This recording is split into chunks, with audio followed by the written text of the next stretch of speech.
Il est écrit dans Genèse chapitre 26, à partir du premier verset au verset 7, et nous allons lire du verset 12 et 13. Amen. Et il est écrit dans Genèse chapitre 26. Il y eut une famine dans le pays, outre la première famine qui eut lieu du temps d'Abraham. Et Isaac alla vers Abimelech, roi des Philistins, à Guérar. L'Éternel lui apparut et dit: ne descends pas en Égypte, demeure dans le pays que je te dirai. Séjourne dans ce pays-ci, je serai avec toi, je te bénirai, car je donnerai toutes ces contrées à toi et à ta postérité. Et je tiendrai le serment que j'ai fait à Abraham ton père. Je multiplierai ta postérité comme les étoiles du ciel. Je donnerai à ta postérité toutes ces contrées, et à toutes les nations de la terre seront bénies en ta postérité. Parce que Abraham a obéi à ma voix et qu'il a observé mes ordonnances et mes commandements, mes statuts et mes lois. Et Isaac resta à Guérar. Lorsque les gens lui faisant des questions sur sa femme, il disait: c'est ma sœur, car il craignait en disant ma femme que les gens de ce lieu le tuassent, parce que Rebecca était belle de figure. Et au verset 12, il est écrit: Isaac s'aima dans ce pays, et il recueillit cette année le centuple, car l'Éternel le bénit. Cet homme devint riche, et il alla s'enrichissant de plus en plus, jusqu'à ce qu'il devint fort riche. Amen. Et enfin, nous allons prendre 1 Roi chapitre 17, du premier verset au verset 7 encore.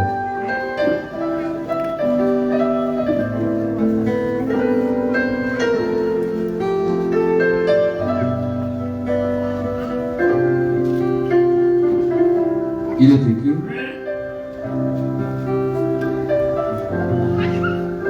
Élie le Tishbite, l'un des habitants de Galade, dit à Akab: l'Éternel est vivant, le Dieu d'Israël, dont je suis le serviteur.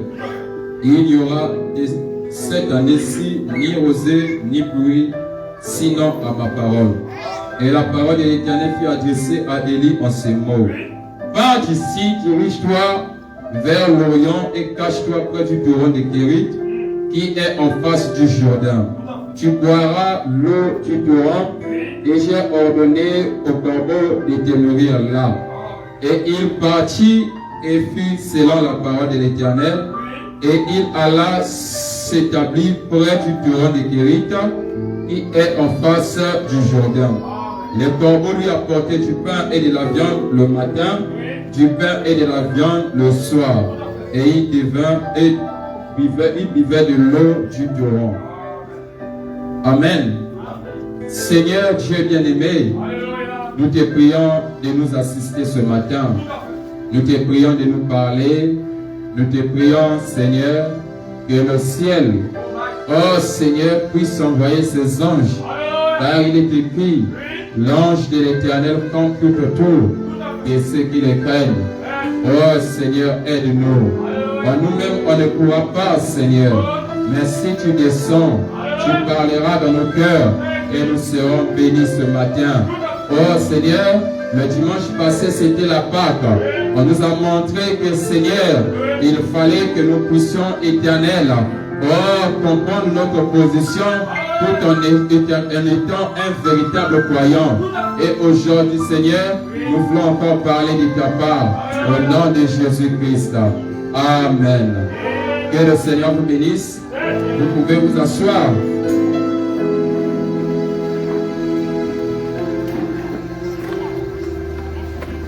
Le dimanche passé, le frère Gilles nous enseignait sur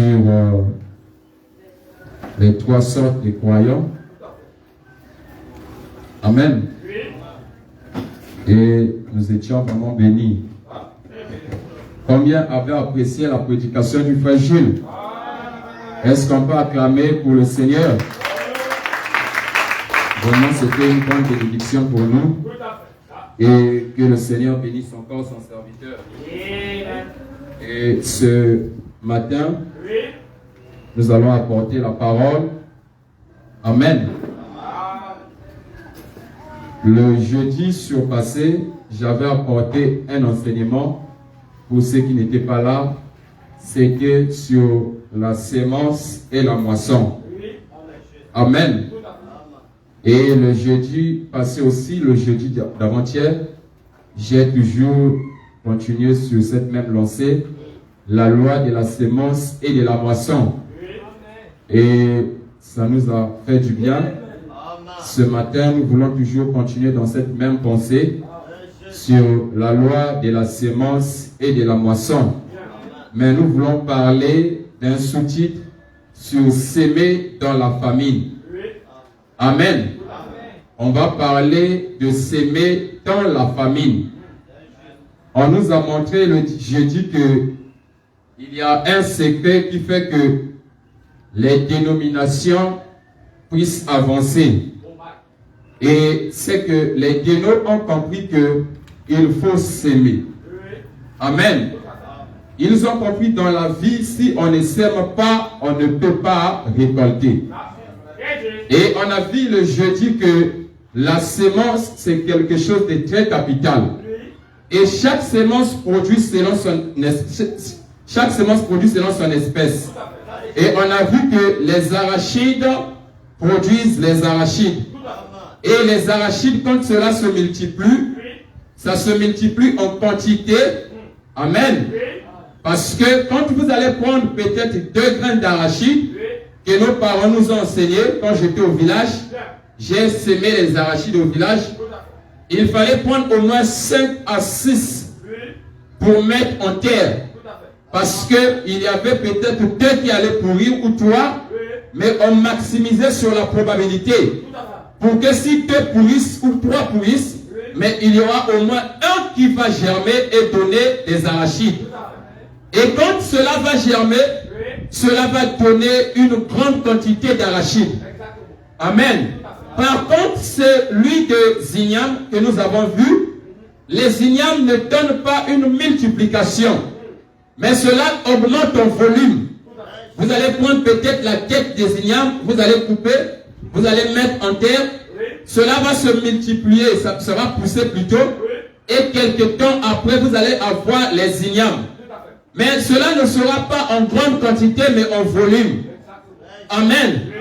Donc ce matin, nous voulons toujours continuer dans la prédication sur la loi de la sémence et de la moisson.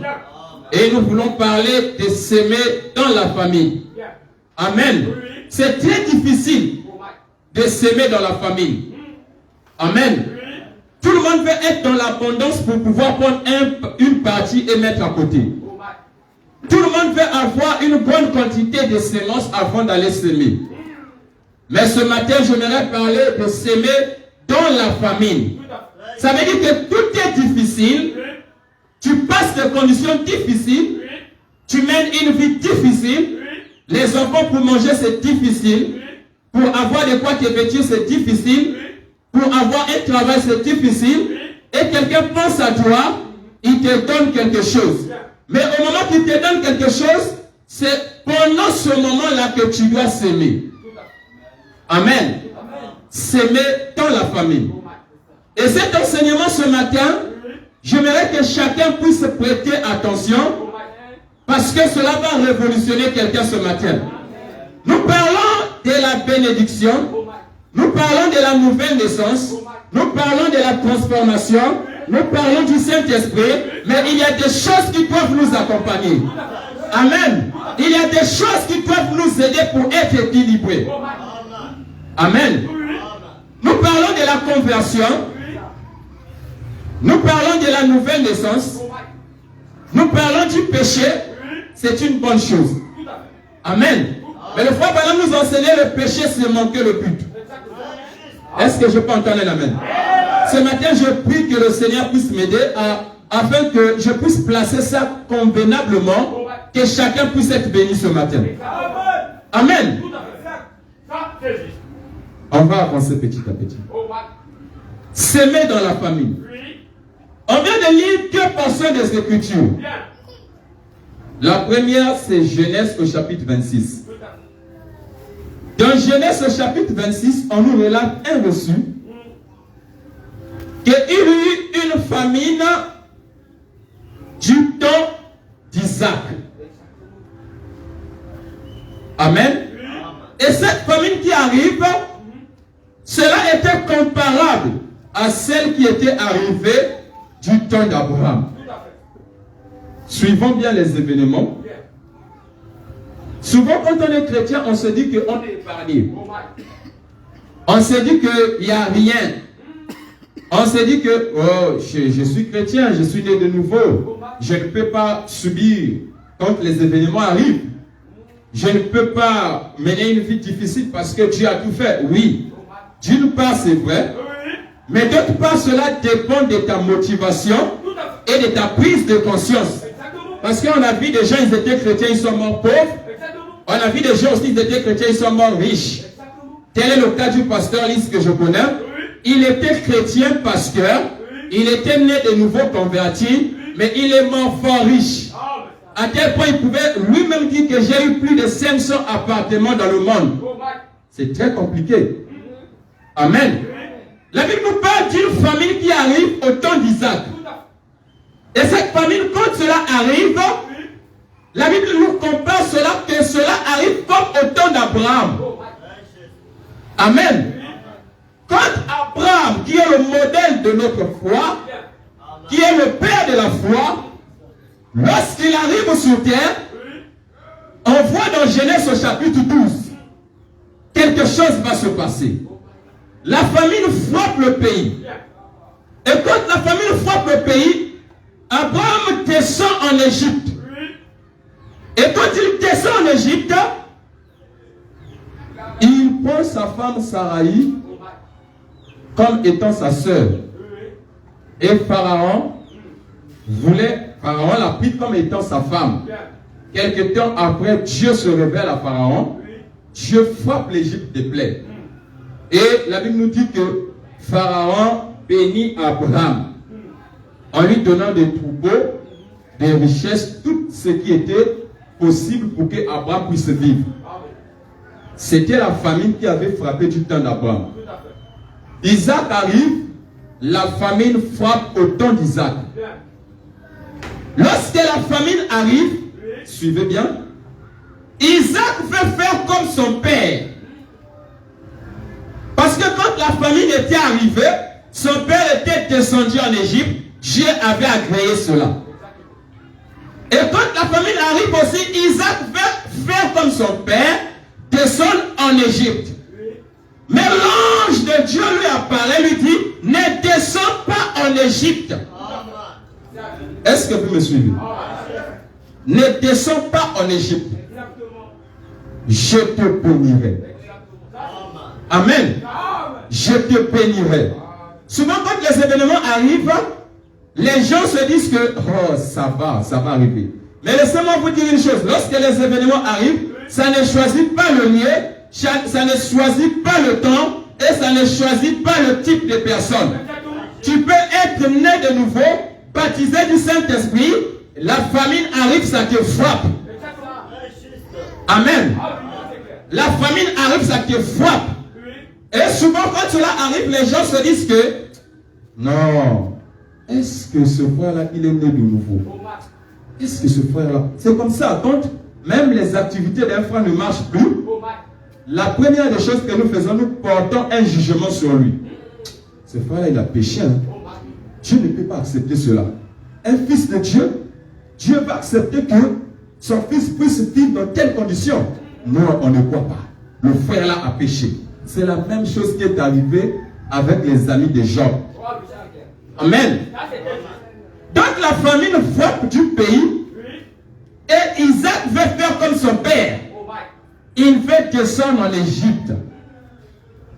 Il se disait assurément si je descends en Égypte, parce que quand la famine est arrivée au temps de mon père, il était descendu en Égypte, il a eu des présents. Donc la famine arrive, moi aussi je vais descendre en Égypte, j'aurai des présents. Une imitation charnelle.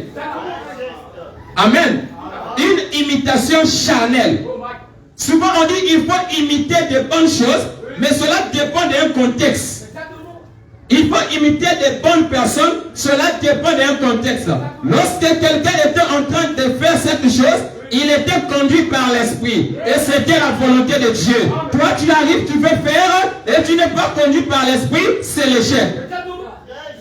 Amen. On va aller doucement.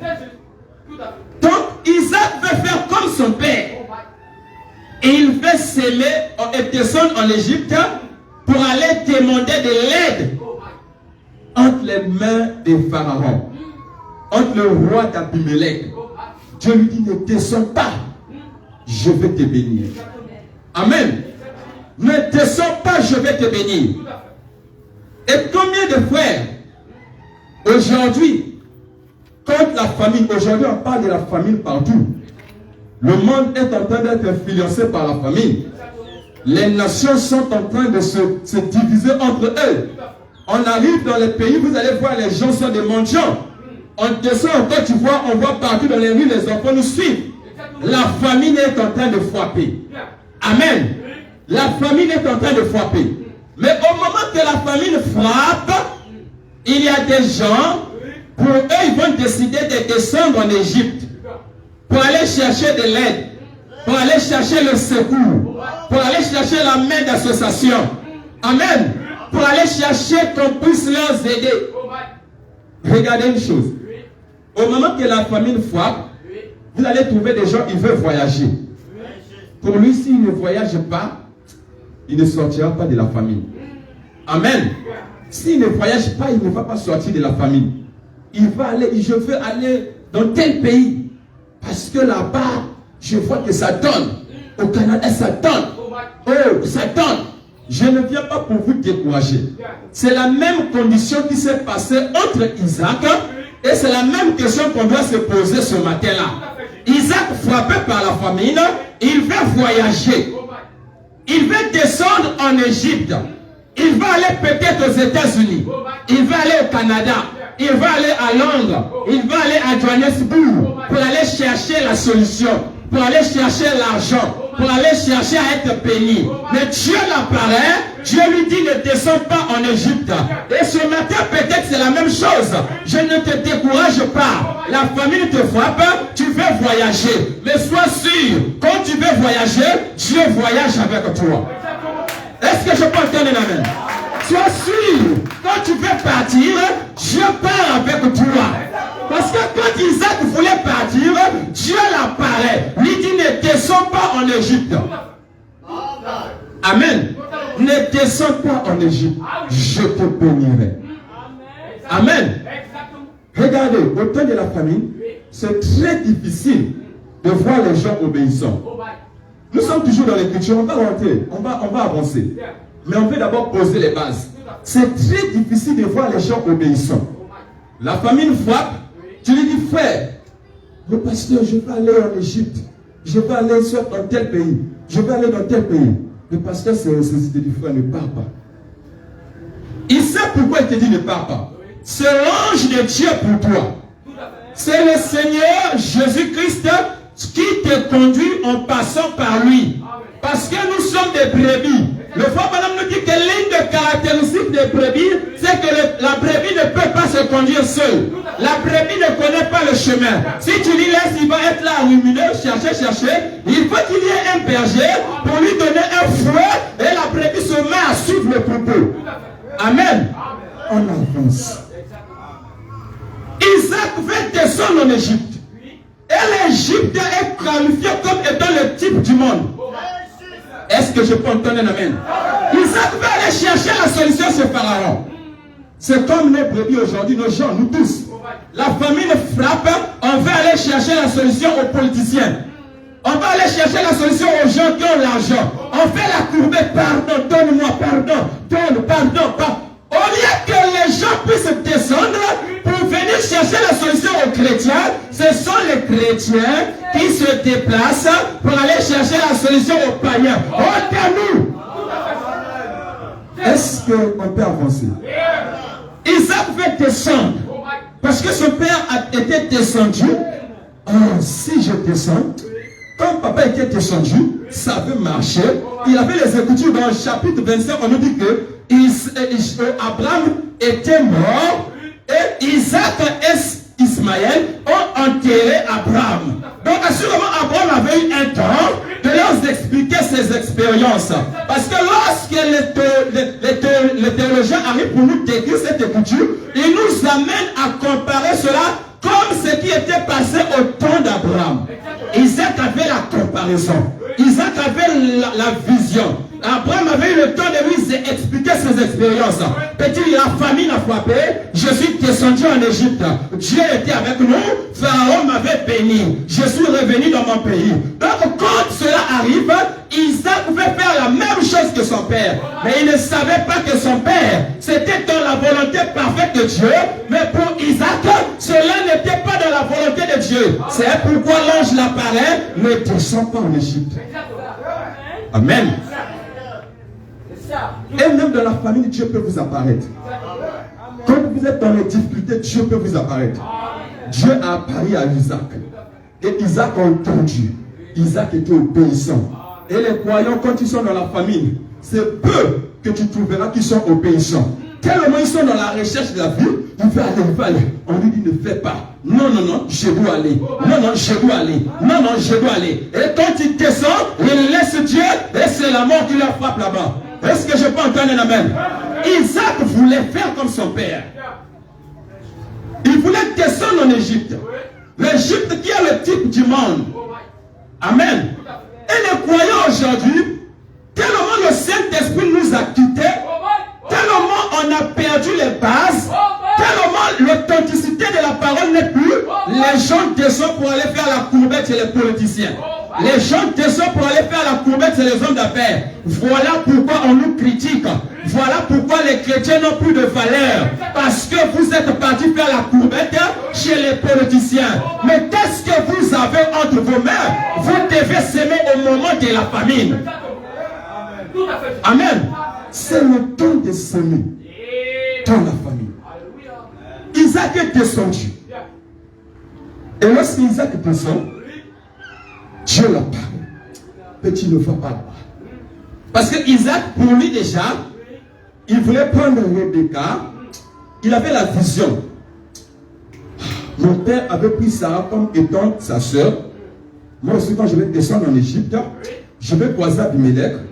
Je vais dire à Abimelech, ça c'est ma soeur. Parce que Rebecca était belle de figure. Ça c'est ma soeur. Abimelech, assurément, il va s'intéresser à Rebecca. Alors il y aura un traité. Comme c'est moi le frère de Rebecca, ils vont me donner des présents. Donc je vais aller secourir mon pays et je ne serai plus dans la famine. Je vais sortir dans la famine. Dieu connaissait les pensées d'Isaac. Et Dieu savait les motifs qui animaient Isaac. Voilà pourquoi Dieu l'apparaît et lui dit ne descends pas en Égypte. Est-ce que je peux entendre un amen? Au moment que le monde est en train de vivre dans la famine, les gens sont en train de vivre difficilement, c'est le temps de s'aimer. Est-ce que je peux entendre un amen? C'est le temps de s'aimer. Et qu'est-ce que nous devons s'aimer? C'est la question. C'est la question. Qu'est-ce que nous devons s'aimer? Amen. Dans nos églises, les gens sont devenus trop des paresseux. Les gens sont devenus trop des paresseux. Ils ne savent plus comment on cherche. Ils ne savent plus comment il faut se débrouiller. Ils ne savent plus comment il faut se casser la tête pour être bien demain. On nous a enseigné que le royaume de Dieu appartient aux pauvres. Tellement l'enseignement est rentré, on est resté assis, on veut être pauvre. Et tout en ayant l'espoir, le royaume de Dieu m'appartient. Les riches n'ont pas le royaume de cieux, ce n'est que nous les pauvres. Tant pis pour toi, le royaume de cieux appartient aux courageux, aux vaillants, aux gens qui sont déterminés. Mais si toi tu penses que le royaume de cieux appartient à toi, qui a pris la pauvreté, du matin au soir, tu ne sais pas comment aller chercher. Du matin au soir, main croisée, on te connaît dans le quartier. On sait que c'est toi qui connais tout le quartier. Tu maîtrises les coins du quartier parce que tu n'as rien à faire. Et laisse-moi te dire une chose. Ne crois pas que tu n'as rien. Tu as quelque chose entre tes mains. Il faut s'aimer dans la famille. Est-ce que je peux entendre un amen? Il faut s'aimer dans la famille. On t'a partagé 1000 fois. On t'a partagé 500. On t'a partagé 10 000. Comme tu es égoïste, tu ne sais pas comment il faut s'aimer. Ton enseignement c'est quoi? Comme Dieu nourrit les oiseaux du ciel, qui ne sème ni ne moissonne, il prendra soin de nous. Oh, si Dieu révèle l'herbe du champ, qui est appelé à être jeté au four, à combien plus forte raison, nous les gens qui ont la foi. Honte à toi, tu n'as pas la foi. Parce que la foi, c'est une preuve qu'il faut avoir les œuvres. Est-ce que je peux entendre un amen? Tu as une foi illusoire, qui n'est pas correcte.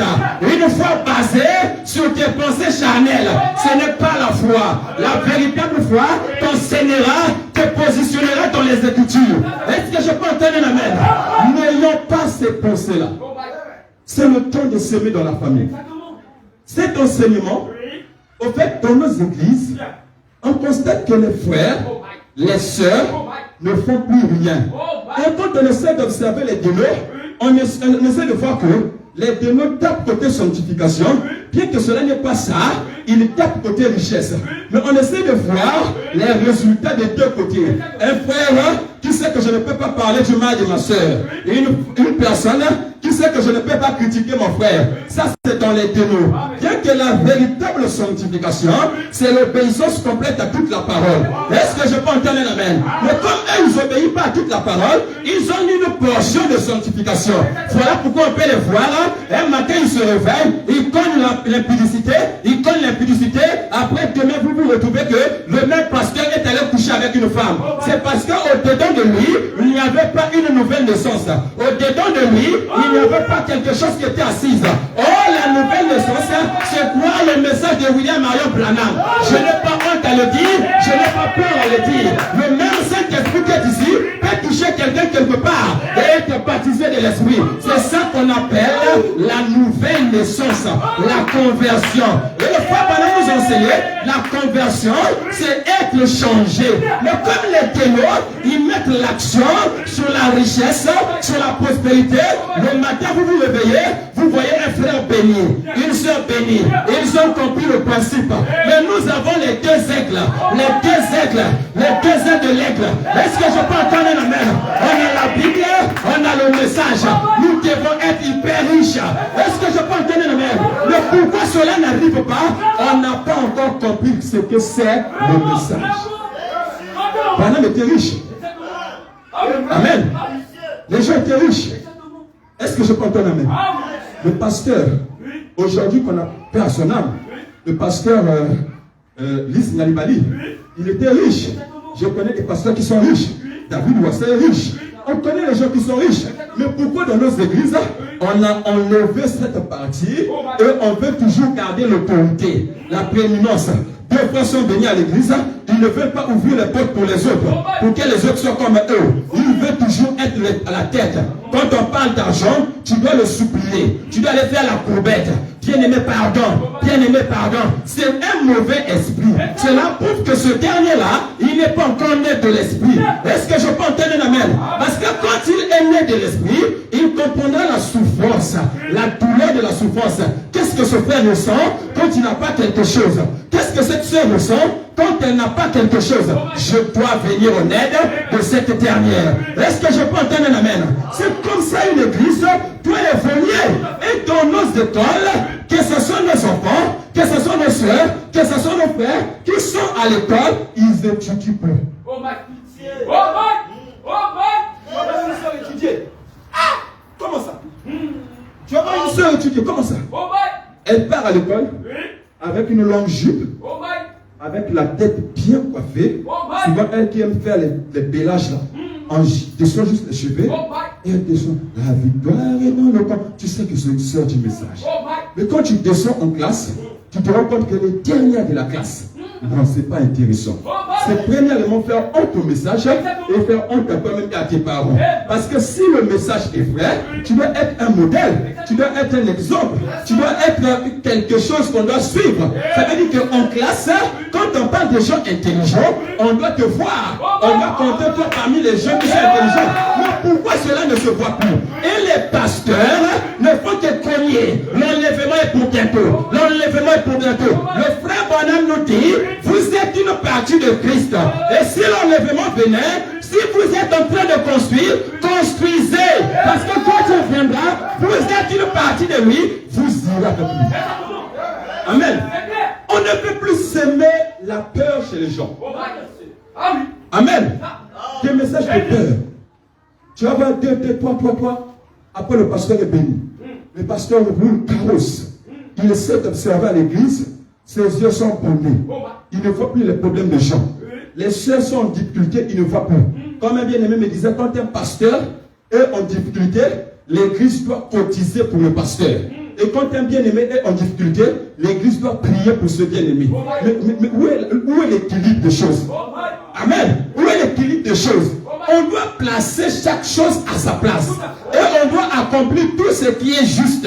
Amen. La Bible nous dit que ton frère est dans le besoin, accompagne ton frère. La Bible ne nous a pas précisé que si c'est ton pasteur, accompagne-lui. Et si c'est ton bien-aimé, prie pour lui. Et Pierre nous a montré l'exemple. Tu vas prier pour ton frère au moment que ton frère est dans la famille. Tu peux faire quoi? Tu as l'argent, donne. Cela ne dépend pas d'aller prier pour le frère. Cela ne dépend pas d'aller faire des jeûnes et prières pour le frère. Il s'agit là d'entrer en action. Le frère sera guéri de la maladie de la famille. Est-ce que je peux entendre un amen? Et d'autres maladies, ce n'est pas une maladie, mais c'est la faim. Les intestins sont en train de parler dans le ventre. Le frère a besoin de quelque chose. Tu vas venir imposer les pieds, imposer les mains. Le frère ne sera pas guéri. Mais achète-lui à manger, le frère sera guéri. Est-ce que je peux entendre un amen? Mais on a besoin de ces choses. L'église a besoin d'avancer.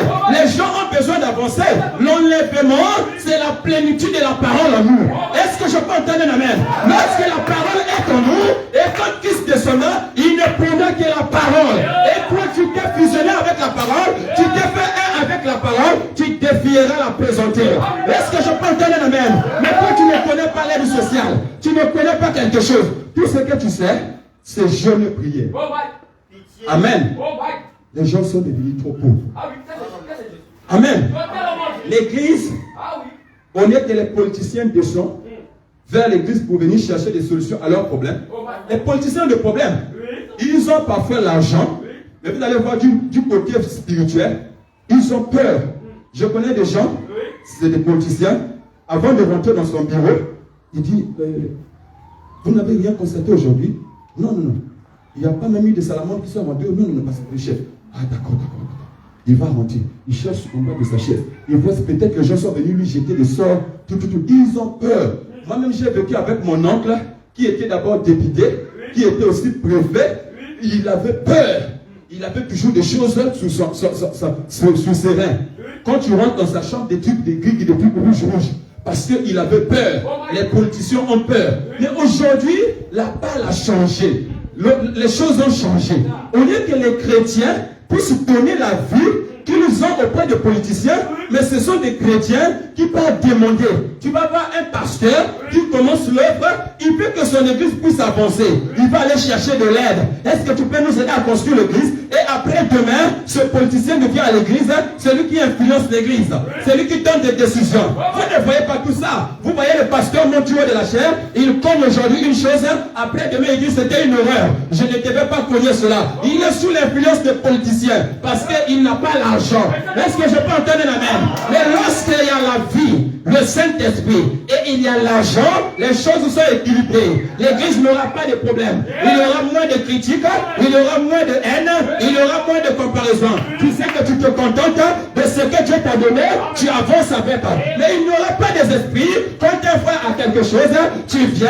Ce frère-là, je l'observe un peu depuis longtemps. Ce frère-là, son argent là vient du monde des ténèbres. Ah.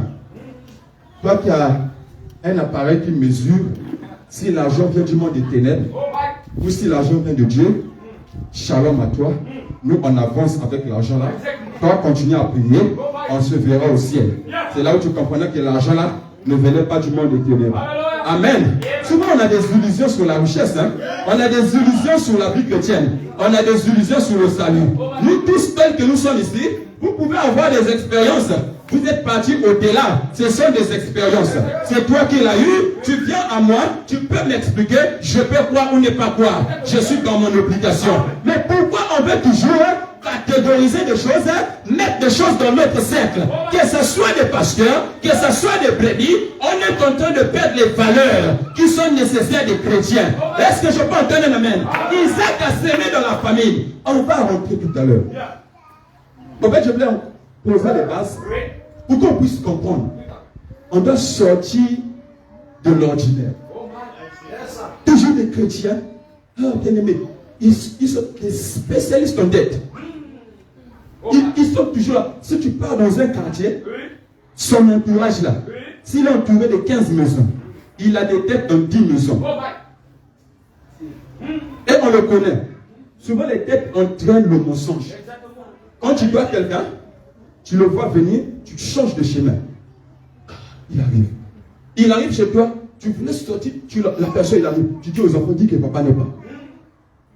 Vous dites maman n'est pas. Tout ça c'est pourquoi toi tu es chrétien. C'est parce que tu es allé mettre ta tête dans les dettes. Et on te connaît. Amen. On te connaît donc tu ne peux pas avancer. Ta vie ne sera que la vie des dettes. Amen. Donc qu'est-ce que nous devons faire l'église? Nous devons s'aimer. Nous savons que la famine est énorme. Regardons encore un peu dans Marc 16. Quand on dit s'aimer, on a l'impression qu'est-ce qu'on va s'aimer? Je vais venir, je vais rentrer vraiment. Regardez tel que nous sommes ici. On peut dire que c'est la famine. Amen. Pourquoi l'église est encore dans une petite position? Amen. On peut être 40, 30, 50. Mais vous verrez que ce n'est pas ça que Dieu fait de nous. Dieu nous appelait à des grandes choses. Dieu nous appelait à aller de gloire en gloire. Mais qu'est-ce que nous devons faire? C'est le temps de s'aimer. Est-ce que je peux entendre un amen? C'est le temps de s'aimer. S'aimer comment? S'aimer soit dans l'évangélisation, s'aimer soit dans ce qui concerne l'église, s'aimer dans ta présence à l'église. Est-ce que je peux entendre un amen? C'est tout ça qu'on appelle la sémence. Est-ce que je peux entendre un amen? L'église est encore petite. L'église a besoin d'avancer. L'église a besoin d'avancer. Mais vous allez constater, la Bible nous dit ne méprisez pas des faibles commencements. Au moment que nous sommes au commencement comme ça, c'est le temps de s'aimer. C'est le temps de marquer ta présence. C'est le temps de parler. Parce que quand vous voyez même l'évangélisation, c'est une semence. Amen. Tu es allé s'aimer. Au temps convenable, tu récoltes un frère, né de nouveau, baptisé du Saint-Esprit. Et dans le marketing de réseau, on nous enseigne que quand tu amènes une personne, ton échelon augmente. Tu ne fais qu'augmenter. S'il y a des parts sur chaque tête, toi aussi tu auras les parts sur chaque tête. Ça veut dire que c'est toi qui es le pionnier, c'est toi qui es le parrain, c'est toi qui es le maître, qui est au centre, c'est toi qui es à la tête. Donc plus que tu as amené, imaginez-vous un peu. Nous sommes en train de s'aimer. Le frère Mali apporte une personne, le frère Djebaï apporte une personne, le frère Michel apporte une personne. Ça fait 3 personnes. Et quand le frère, les 3 ont apporté les 3 personnes, les 3 personnes qu'ils ont apportées, ils vont se mettre à travailler, ils vont apporter 3 autres. Le frère Michel, le frère Djebaï, le frère Mali ont augmenté le poste. Ils ont changé de dimension. Est-ce que je peux entendre un amen? Ça veut dire que quand si les frères, les 3 frères, ils n'avaient pas parlé aux 3 frères qui sont venus, les 3 frères aussi n'allaient pas parler aux 3 autres frères qui sont venus, et comme ça ils sont en train de s'aimer. Est-ce que je peux entendre un amen? Et au temps convenable, Dieu nous dit que on ne perdra pas notre récompense. On aura notre récompense au temps convenable. Est-ce que je peux entendre un amen? Ça c'est la portion. Ça c'est une partie des semences. Est-ce que je peux entendre un amen? Mais Isaac, il n'a pas semé spirituellement, mais il a semé physiquement. Est-ce que je peux entendre un amen? Il a semé dans la famille. Et c'est de ça que nous sommes en train de parler ce matin. S'aimer dans la famille. Amen. S'aimer dans la famille. Regardez. Aujourd'hui, moi je me rappelle, quand on était, souvent, plus que vous avancez, plus que vous croyez être sage, plus que vous oubliez les B.A.B.A. Amen. Plus que vous avancez, plus que vous croyez sage, plus que vous oubliez les B.A.B.A. C'est ce qui arrive dans nos anciens. Souvent, Dieu les a élevés, ils oublient les petites choses. Et ce sont ces petites choses-là qui font ébrouler plusieurs ministères. Est-ce que je peux entendre un amen? Quand on était encore nouvellement dans la foi, on pouvait observer l'église et voir ce que l'église a besoin. Observer la vie d'un frère et voir ce que le frère a besoin. Souvent, quand nous parlons de l'église, les gens ont tendance à dire qu'il veut amener ça où? Il veut qu'on puisse s'aimer à l'église. Mais il veut. Mais en une chose que nous devons savoir, observez la vie de votre frère qui est à côté de vous. Est-ce que je peux entendre un amen? Il nous est arrivé, j'observais la vie des bien-aimés, bien qu'en étant élève au collège et au lycée, j'observe la vie d'un frère, je sais que ce frère n'a qu'un seul pantalon, ce frère n'a qu'une seule chemise, ce frère n'a qu'une seule chaussure. Qu'est-ce que je peux faire? Je vais s'aimer dans sa vie. Sans que lui-même il puisse être au courant que je vais s'aimer. C'est un projet qui est dans mon cœur. Je suis en train de méditer sur ça. Et qu'est-ce que je vais faire? Au temps convenable, quand j'ai même quelque chose, au moment que moi-même je sais, je n'ai rien, je n'ai pas argent, je n'ai pas de l'or, mais le pain que j'ai là, je vais aller donner ça dans la vie du frère Mali. Quand le frère Mali reçoit ça, il dit que Dieu te bénisse. Même si cela n'est pas aujourd'hui, plus tard tu le verras. Est-ce que je peux entendre un amen? Il nous est arrivé, en étant au lycée, j'observe un frère qui n'avait pas d'habit, qui ne faisait rien à l'église. Je me suis approché de lui, j'ai dit frère, qu'est-ce que tu peux faire? Il m'a dit je peux vendre les pains. Ah d'accord, tu veux avoir une table? Faisons cela. On a associé pour pouvoir aider le frère. Et le frère a commencé à travailler. Il ne manquait plus d'argent. Il ne manquait plus quelque chose pour acheter ses habits. C'était la gloire à Dieu. Est-ce que je peux entendre un amen? Mais ces choses ont disparu. Dans nos églises, ces choses ont disparu. Tu peux faire une soeur, tu peux faire un frère, tu ne fais rien. Toi, tu veux toujours qu'on puisse te donner. Tu es papa à recevoir. Tu reçois seulement. Tu reçois seulement. Ton ventre est bourré comme ça. Dans ton ventre là, c'est de l'argent de frère, c'est de l'or de frère, c'est des choses de frère. Mais on t'a jamais vu venir auprès d'un frère qui aimé que Dieu te bénisse, tiens 5 000. Que Dieu te bénisse, tiens 10 000. Tu donnes toujours l'impression que tu n'as pas. On te connaît. Tu vas aller demander, ce frère-là, il n'a pas toujours. Honte à toi. Et c'est dans cette position que vous serez toujours pauvre. Amen. C'est dans cette position que vous serez toujours pauvre. Parce que la Bible dit, on donnera à celui qui a, et on notera à celui qui n'en a pas. Même le peu qu'il a. On va venir ôter ça. Sortons de la condition des gens qui n'en ont pas toujours. Ce n'est pas une bonne position. Tu veux avancer dans la vie. Apprends à donner. Apprends à te sacrifier. Apprends à investir. Est-ce que je peux entendre l'amen? On veut une église révolutionnée. On veut des frères révolutionnés. On veut des gens qui vont être des solides. Des hommes d'affaires chrétiens. Ils prennent des décisions dans la ville. Ils prennent des décisions dans les entreprises. Ils prennent des décisions dans les sociétés. Mais ils sont chrétiens, nés de nouveau. Ils ont le Saint-Esprit. Amen. Souvent l'équilibre est difficile. L'équilibre est difficile. Aujourd'hui, quand on voit quelqu'un reçu, la première impression, ce frère-là, depuis un certain temps, je ne le voyais pas clair. Mais toi, tu veux voir clair comment? Tu n'as pas de yeux. Tes yeux-là ne voient que le mal. Comment tu veux voir clair? Non, ce frère-là, depuis un certain temps, je ne le voyais pas clair. On dirait vraiment le frère-là, il est dans un peu de choses comme ça. Oui, crois à ça. Moi, j'avance. Toi, tu resteras pauvre. Et quand on parle des gens qui critiquent, c'est toi qu'on va soulever. Amen. Regardez l'église aujourd'hui. La chair que nous avons là, elle est petite. Amen. Je ne peux pas prendre ma Bible, déposer ma Bible comme ça et travailler convenablement. Amen. Travailler convenablement. Mais il y a des gens qui peuvent s'aimer. Bien même que tu n'en as pas assez. Tu peux s'aimer. Dieu te bénira au temps convenable. Regarde la vie de ton frère. Regarde la vie de ta soeur. Ta soeur manque même de quoi acheter le pain. Tu vois les enfants de ton frère ou les enfants de ta soeur en train de souffrir. Oh non, on lui avait dit, il ne faut pas aller chercher à faire les enfants au monde. Il est allé faire les enfants au monde. Ce n'est pas la parole. Donc je vais... Oh frère. Quand est-ce qu'on va changer nos mentalités? Quand est-ce qu'on va devenir des chrétiens équilibrés? quand est-ce qu'on va devenir des chrétiens nés de nouveau? Mais de quelle naissance que nous parlons? De quelle conversion nous parlons? Quelqu'un qui est né de nouveau, qui accepte de garder son argent, voyez son frère est en train de souffrir. Il vient à la veillée. Oh, il est dans la gloire. C'était un très bon frère. Honte à toi, au jour du jugement, chaque chose va se passer. Chaque chose va se passer. Et on va commencer à revoir les actes de chacun. Vous savez, la Bible nous parle d'une histoire d'un Samaritain et d'un Juif.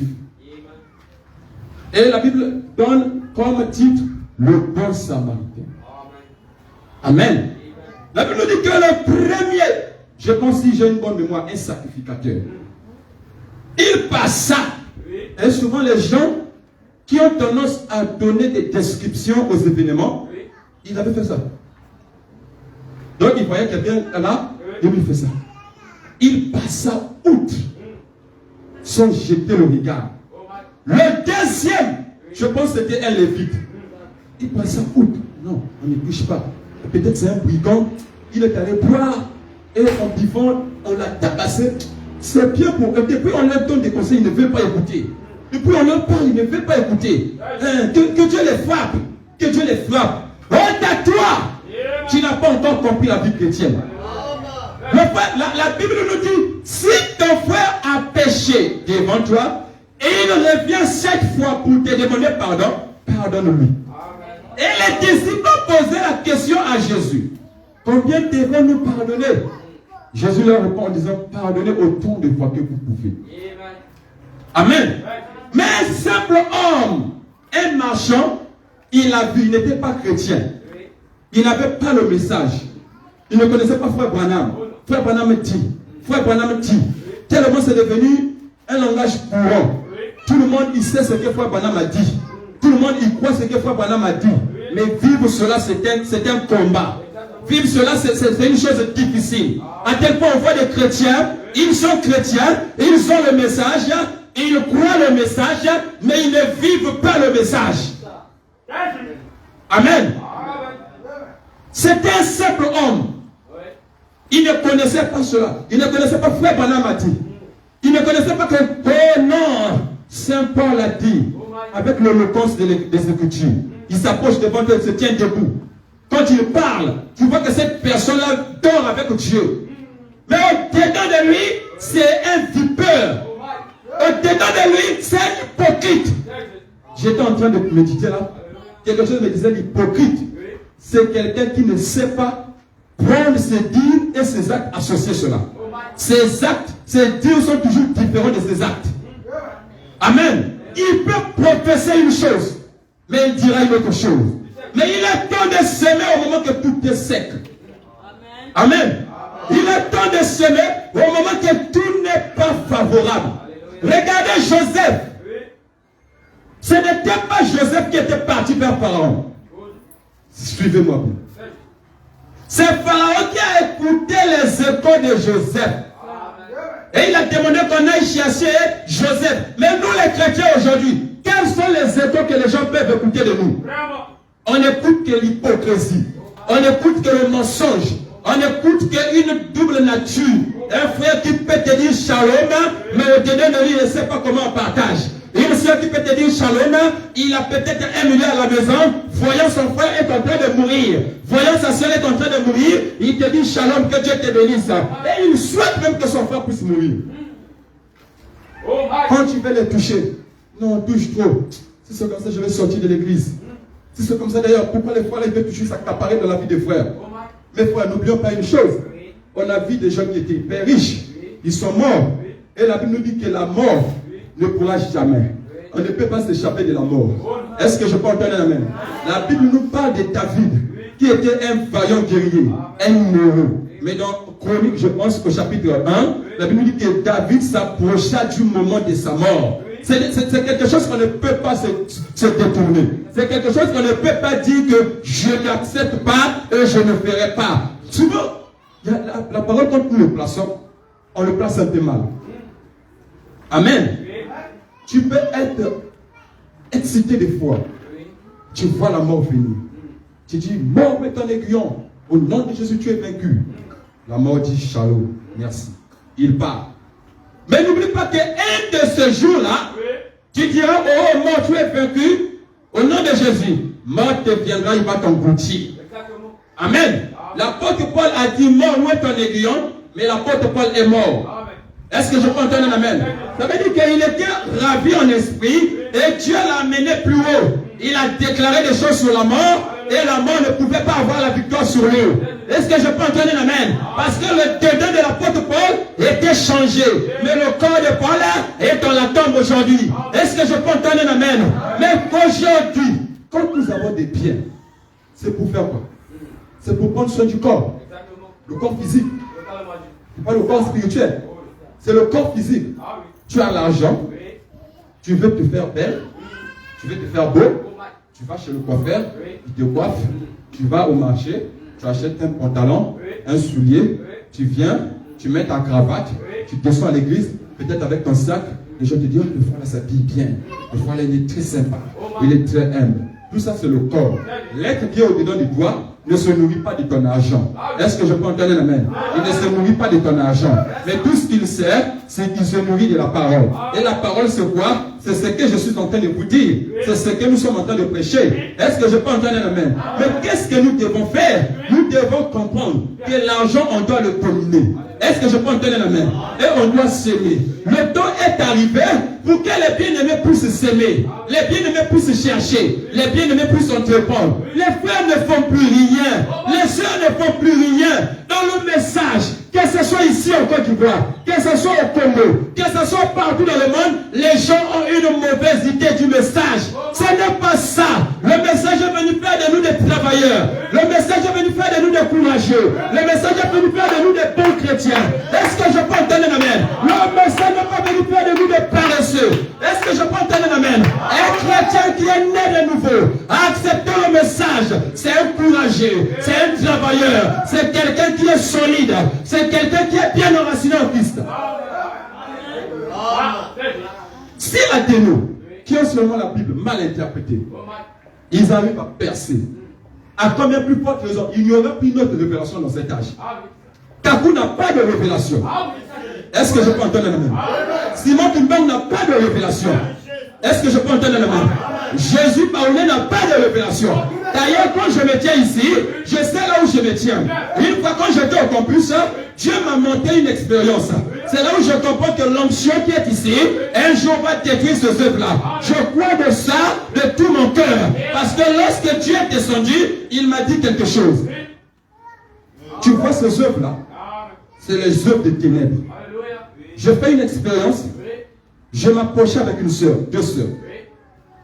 Une est en France aujourd'hui, l'autre est en Côte d'Ivoire. Quand je m'approchais, je vois les gens des Kakou qui étaient en train de parler. Ils ont parlé, ils ont parlé, ils ont parlé. Oh, une sœur voulait aller. J'ai dit, ne va pas. Attends, reste ici. Et après, on s'est détaché. On s'est détaché, on était en train de partir. C'était au campus. Quand on arrive quelque part, on voit les eaux. Dans ces eaux, il y avait un arbre à côté, une petite fleur, et je vois un serpent qui était dans l'eau. Les soeurs ne le voyaient pas. Quand je vois cela, je dis, ça c'est quoi? Un serpent. Et quand je veux aller calmer la machette, le serpent ne rompait pas, mais le serpent volait à une vitesse vertigineuse. Il est parti à côté de l'hébergement. Après, quand je reste comme ça, je vois, il est parti. Je demande aux gens qui nettoyaient. Poursuivez le serpent là. Après un moment, je vois, il est passé. Après, quelque chose me dit, tu vois ces esprits-là, un de ces jours, tu te tiendras debout devant eux pour lutter avec la parole. Est-ce que je peux entendre la main? Et quand je vois les autres, ce sont les foules des gens. Est-ce que je peux entendre la main? Mais le serpent s'est infiltré au milieu pour chercher à tordre le sens des Écritures. Mais on viendra avec l'onction du nom pour dévorer tous ces œuvres-là. Est-ce que je peux entendre la main? On croit à ce que Dieu nous a dit. Et on sait là où nous nous tenons. On n'est pas des gens qui viennent pour faire la pagaille. On n'est pas des gens qui viennent pour amener un grand nombre à nous suivre. Mais quand on vient, on vous explique ce qui est réel dans nos vies. On vous explique des expériences authentiques pour que vous ayez la foi et que vous compreniez que vous aussi vous pouvez faire ça. Est-ce que je peux entendre la main?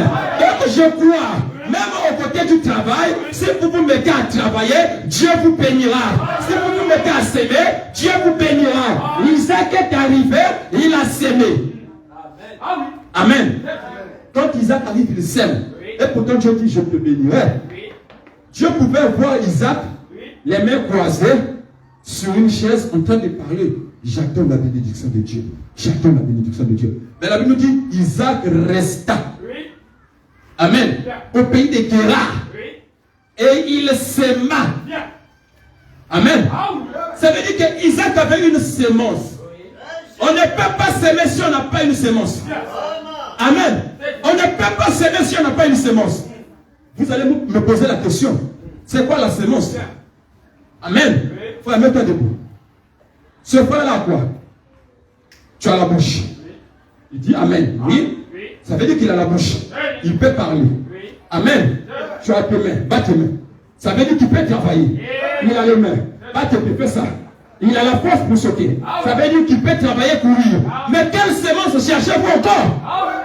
Tout ça, c'est la semence. Il y a des gens qui n'ont pas de pieds, qui veulent aller travailler. Dieu ne les a pas donné de pieds. Il y a des gens qui n'ont pas la bouche pour parler.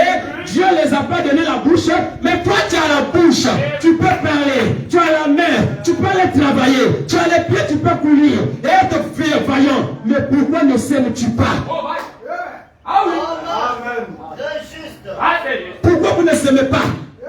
Tu es paresseux dans le message. Tu as les mains, tu parles les mains fort. Souvent quand les gens font d'abord tes mains, tu peux penser que je vais te donner l'argent. Mais je te dis que tu as des pommes là. Tu peux aller travailler. Tu as des pommes, tu as des pieds. Au moment que les gens ont des coups de main ici, ça il n'y en a pas. Ils cherchent à aller travailler. Mais nous cherchons des sémences. Regardez, beaucoup de gens ne réussissent pas dans la vie parce qu'ils croient que pour réussir, il faut toujours l'argent. Amen. L'argent t'aide à prendre le transport. L'argent t'aide à avoir ça. Mais la véritable richesse, c'est ta tête. Est-ce que je peux entendre la main? La véritable richesse, c'est ta tête. Dieu t'a donné une pensée. Au moment que le fou est là, il n'a plus un bon sens. Regardez, lorsque le fou de Gadara rencontre Jésus. Le fou de Gadara rencontre Jésus. Jésus l'observe. Jésus fait quoi? Jésus prie pour lui. Et la Bible dit qu'il revint dans son bon sens. Ça veut dire qu'il n'avait pas de sens. Il pouvait agir comme un fou. Il pouvait dormir dans les sépulcres. Et dans sa bonne conscience, il voulait rester avec Jésus. Voyant la nature de quelqu'un qui a soif d'être quelqu'un. Il sait que la parole peut faire de moi quelque chose. La parole peut m'amener quelque part. Il restera dans la parole. Il méditera la parole. Il fera les promesses qui sont attachées à lui. Et il sortira tout en agissant avec ses promesses. Amen. Nous récitons les Écritures. Nous récitons. Je serai la tête dans la quête. Il a dit qu'il met tant à ta gauche, il met tant à ta gauche. C'est bien ça. Mais si tu ne pries pas, le démon viendra, il va te vaincre. Amen. Est-ce que je peux entendre amen? Si tu ne travailles pas, tu vas mourir affamé. Tu vas mourir, tu dors affamé. Tes enfants te regardent, maman, il n'y a rien, non, je n'y a rien. Honte à toi. Honte à toi, papa qui est paresseux. Honte à toi, maman qui est paresseux. Tu n'as pas encore compris le message. Et le message est venu faire de nous, comme je le répète, des hommes bien positionnés, des hommes bien bâtis, des hommes solides, des hommes bien enracinés en Christ. Est-ce que je peux entendre un amen? On ne peut pas être facile avec le message. On ne peut pas être panoté avec le message. Amen. Élie a dit jusqu'à quand continuerez-vous à vous déclencher des deux côtés? Parce qu'ils voyaient ce que Baal faisait et ils avaient la perspective un peu de ce que Élie faisait. Donc pour Élie, il n'était pas trop visible, mais pour Baal, il était visible. Alors Élie a observé, il a sondé l'esprit, il a dit jusqu'à quand continuerez-vous à être des deux côtés? Amen. Mais vous avez quelque chose. Vous avez quelque chose. L'église, réveillons-nous. Pas seulement Marc 16, mais tout le monde partout. Dans le monde. Je vois des gens, il a 40 ans, 33 ans. Il me donne toujours l'espoir. J'attends, j'avais déposé des dossiers dans une entreprise. Ça fait au moins 10 entreprises. Et il est serein, il est fier quand il dit ça. Je vais déposer dans 10 entreprises. Mais ça ne marche pas. Mais j'espère toujours, j'espère. Tu vas voir quelqu'un, il dépense des millions pour aller payer pour qu'on lui donne le travail. Ah! Tu n'as pas encore compris la vie. L'argent que tu es en train de prendre pour aller dépenser au travail, là, tu peux prendre ça et travailler. Amen.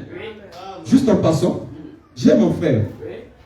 celui que j'ai suivi, il adore tellement travailler dans les entreprises pétrolières. Il a fait des formations pétrolières, tout ça. Total a menti. Les entreprises l'ont la menti. Les entreprises l'ont menti. À chaque fois, tellement, non, j'ai besoin de ça, on doit... Je donne. Mais à un moment, je le conseille. Tout ce que je t'envoie là, fais quelque chose avec. Tu vas avancer, le salaire que Total peut te donner, si tu te concentres, tu peux avoir ça une année après. Tu peux avoir ça 6 mois après. Souvent, on a l'impression que quand les jours passent, on ne le voit pas. Mais on se rend compte qu'on a 10 ans, 15 ans, et les jours avancent, on est en train de vieillir. Est-ce que je peux entendre un amen? Donc, c'est tout ça. Dernièrement, il m'appelle mon frère. Ah, il se dit, si je ne prends pas 300 000 demain là, je vais rater mon travail. Il dit, oh, c'est bien, c'est une bonne chose. Je pouvais bien faire. Mais j'ai dit non, ça c'est encourager le mal. Ça c'est encourager quelque chose qui n'est pas réel. On t'appelle aujourd'hui pour te dire que demain si tu n'envoies pas 300 000, mais pourquoi il ne t'avait pas dit ça 1 semaine, 3 semaines avant? Il joue avec toi. C'est comme ça les frères sont en train de jouer avec les sœurs. Sœurs, frères, on peut faire quelque chose de grand. On peut sortir de l'histoire. On peut pousser le monde. On peut faire des exploits avec les mains que nous avons, avec la bouche que nous avons, avec les pieds que nous avons, avec les yeux que nous avons, avec les oreilles que nous avons. Mais pourquoi nous ne le faisons pas? Parce que nous sommes voilés. Et ce matin, je viens pour vous dire, peu importe ton âge, même si tu es à l'école, cherche à être le meilleur de ta classe. Est-ce que je peux entendre un amen? J'aime toujours parler de moi-même. J'étais au lycée Chaminade, au Congo. Bac blanc ou bac test. Parfois, je suis le seul de ma classe à être admis. Et parfois, on est à 14 dans toute l'école à être des admis. Bac blanc test. Pourquoi? Je croyais que dans la vie, la réussite vient au bout de l'effort. Quand on se met à travailler, on se met à chercher, la porte va s'ouvrir. Et quand on reste les mains croisées à observer le monde, on va avoir des cheveux blancs, tu vas mourir, on va aller t'enterrer. Est-ce que je peux entendre la main? Mais tu ne vas pas jouir des richesses du monde. Mais pour que nous puissions jouir des bénédictions qui se trouvent dans ce monde, il faut se mettre au travail. Peu importe ta condition, tu peux être pasteur, tu peux être archibishop, tu peux être évêque, tu peux être frère. La bénédiction, la richesse viendra au bout de l'effort. Est-ce que je peux entendre un amen?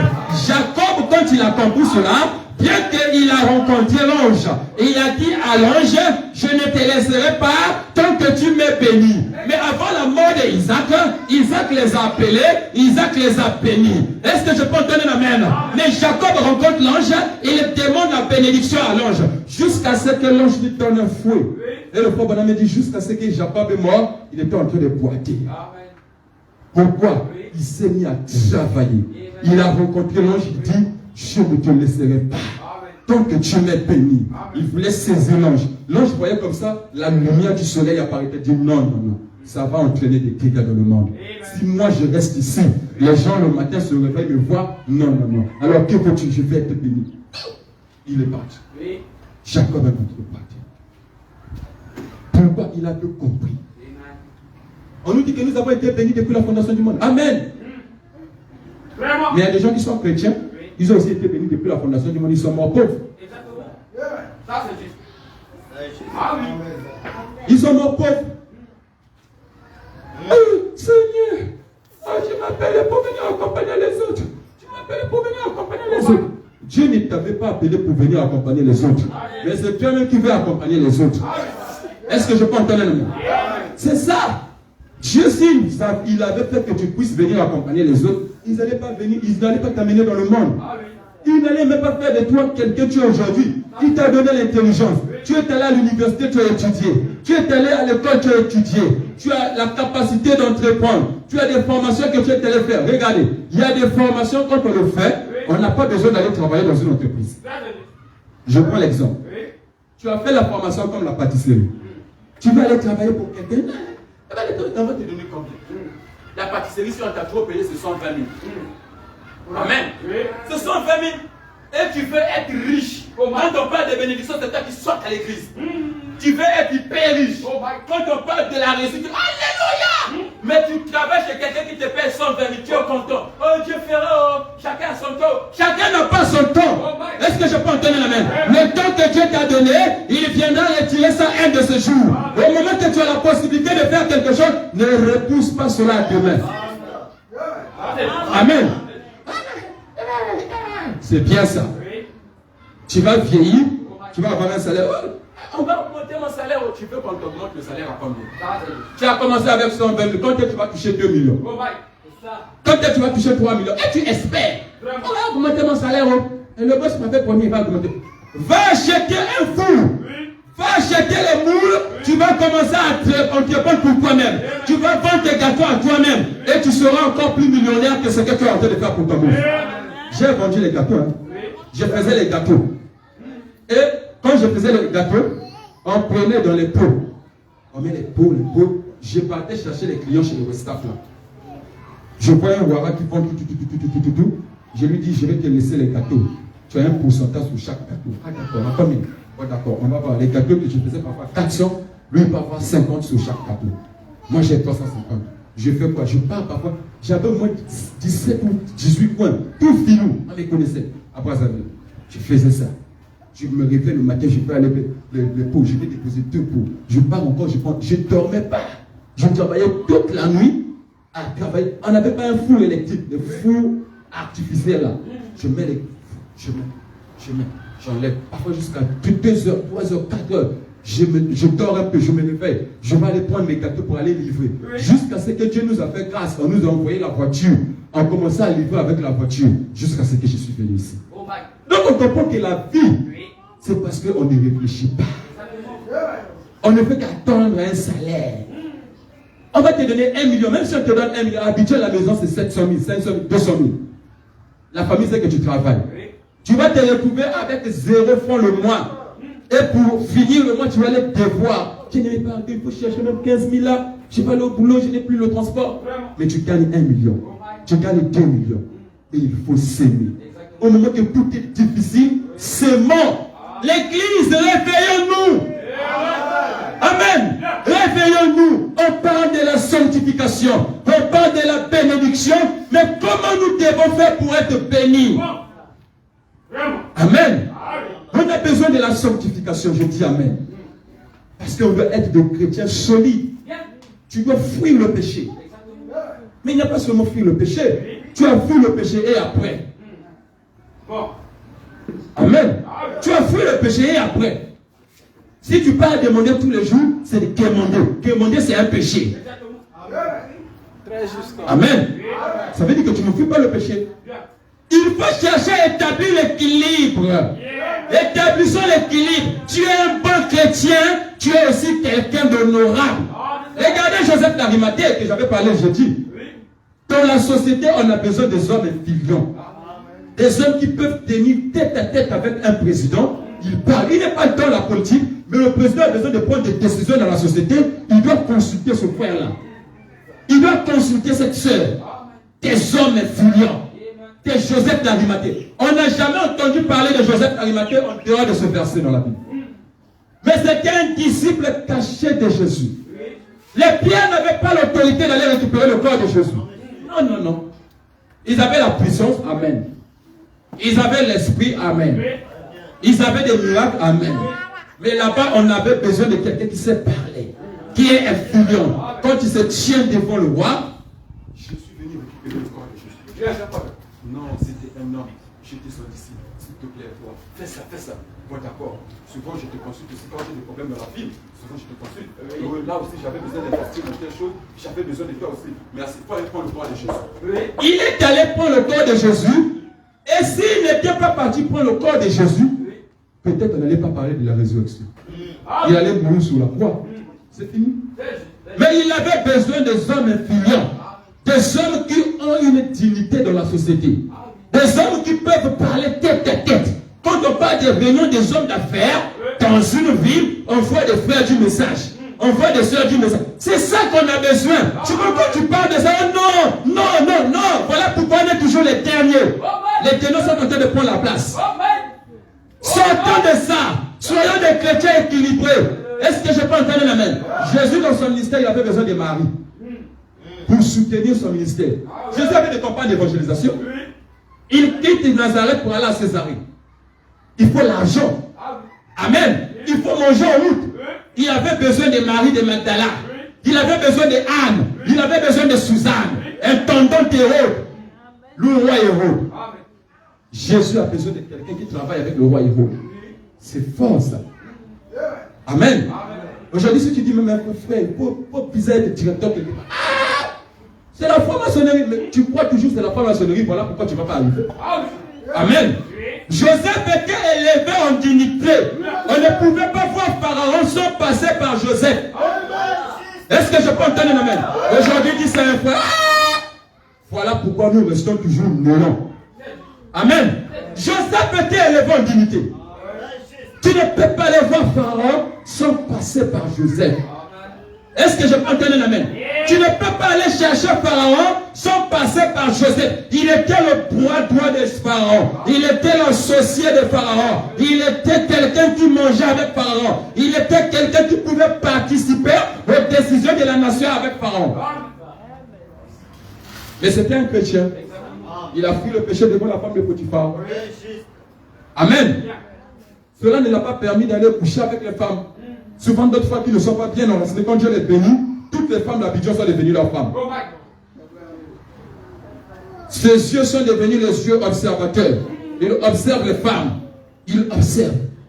Ça veut dire que tu n'étais pas né de nouveau. Amen. La conversion, c'est être changé. Et on ne peut pas être changé et revenir à notre état initial. Amen. Non. Ce sont des choses qui sont en train de nuire l'église aujourd'hui. Mais on doit parler de ça avec vivacité. On doit chasser ces esprits dans les églises. On doit chasser la pauvreté dans les églises. On doit chasser la pauvreté dans les familles. Amen. Oh non, je ne suis pas béni. Dans notre famille, on ne travaille pas. Les gens, tu crois à ça, voilà pourquoi tu es devenu ça. Amen. Est-ce que, oui, dans votre famille, on ne travaille pas, mais on ne vous a pas dit que dans votre famille, on ne peut pas entreprendre. Est-ce qu'on vous a dit ça? On ne vous a pas dit dans votre famille, quelqu'un ne peut pas faire son activité et avoir l'argent. On peut toujours travailler chez les gens. On peut toujours chercher. On demande toujours. Mais quand est-ce qu'on va nous demander? Quand est-ce qu'on va venir? Bien aimé, je sens que tu as un besoin là. Ma tiens. L'église a un problème. Tu vas voir les frères. Chez nous, on dit ma boko, ma cape. Les mains sont comme les mains d'un singe. Quand tu tiens la banane, tu ne peux pas. Tu ne peux pas. Un singe tenir la banane.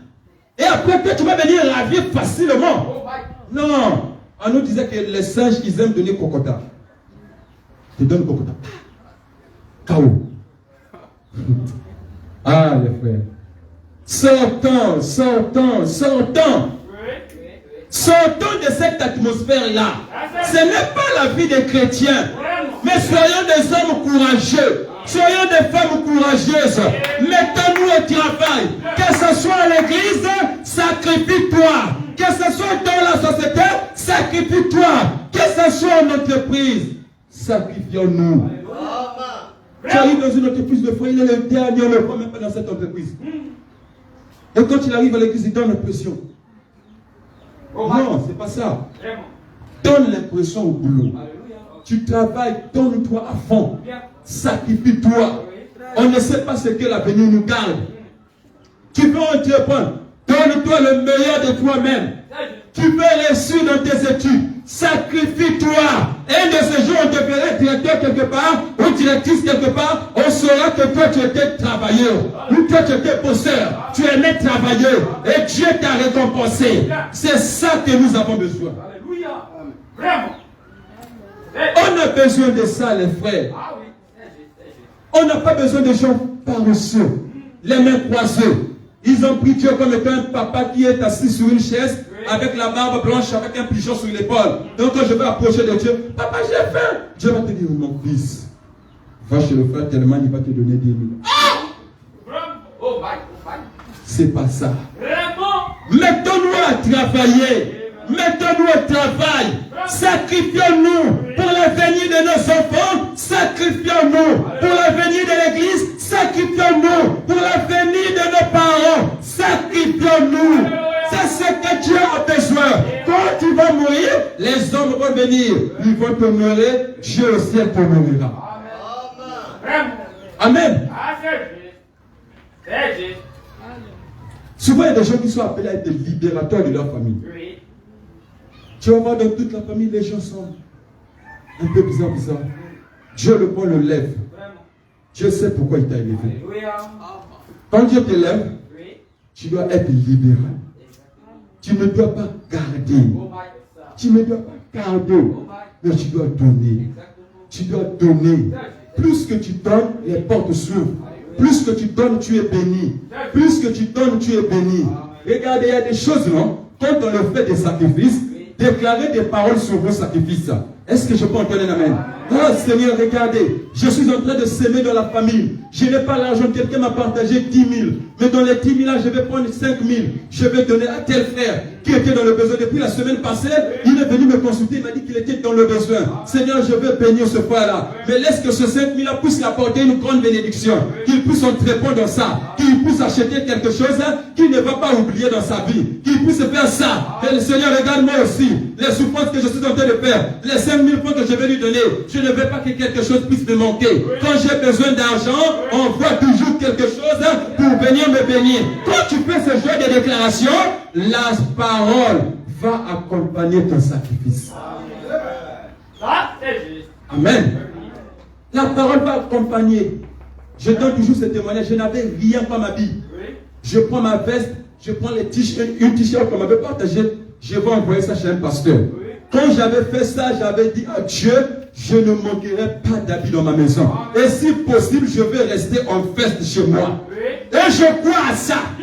Et je sais que s'il y a des gens qui doivent être riches, je fais partie. Et si je peux avoir des jets privés, je l'aurai. Le frère qui est charnel, il me dira, prends ton jet privé et donne ça à quelqu'un. Mais je crois que cela était sorti suite à une parole. Amen. Des charnels. Faut donner. Judas avance. Oh, pourquoi tu prends ce parfum là, tu vas mettre ça au pied de Jésus? Vous pouvez vendre ça. Parfum de nard. Le grand prix. On va vendre ça. On va donner aux pauvres. C'était son plan. Puisqu'il gardait l'argent. Jésus savait cela. Il dit, vous aurez toujours les pauvres avec vous. Donc si toi aussi tu ne veux pas travailler, tu fais partie de cette écriture que Jésus avait déclarée. Tu seras pauvre. Amen. La seule solution pour sortir de la pauvreté, c'est le travail. Tu fais la couture. Mets-toi à travailler. Cherche des marchés. Regarde. Des fois qu'on aime. J'ai un gars qui travaille avec moi, c'est un couturier, il s'appelle Idriss. Quand ça m'arrive, je peux aller faire la marchandise de 800 000. Un couturier à 800 000 d'un coup. Quand ça m'arrive, je peux aller faire la marchandise de 600 000. Un couturier à 600 000 du coup. Imagine-toi, il a ça 4 fois dans la semaine, 5 fois dans la semaine. Et imagine-toi le mois. Il va acheter une parcelle de 1 million, 2 millions, 3 millions. Toi, tu vas aller chercher un coin marécageux à Djaoui, tu vas acheter une parcelle à 500 000. Un couturier a acheté une parcelle à 13 millions, 10 millions. Toi, tu vas aller chercher une parcelle et tu travailles. Tu es dans une entreprise de renommée. Honte à nous. On ne joue pas avec la connaissance. Amen. On ne joue pas avec la connaissance. Souvent, si on parle doucement comme ça, pour que les gens comprennent et que les gens savent qu'on ne joue pas avec le potentiel que Dieu nous a donné. C'est que vous avez beaucoup, on cherche.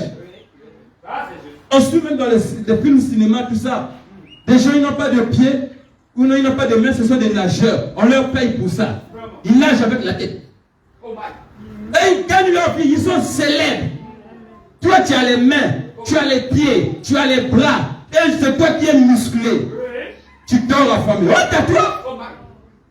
Tu montes Samson et tu es là à pleurnicher. Oh, t'as toi.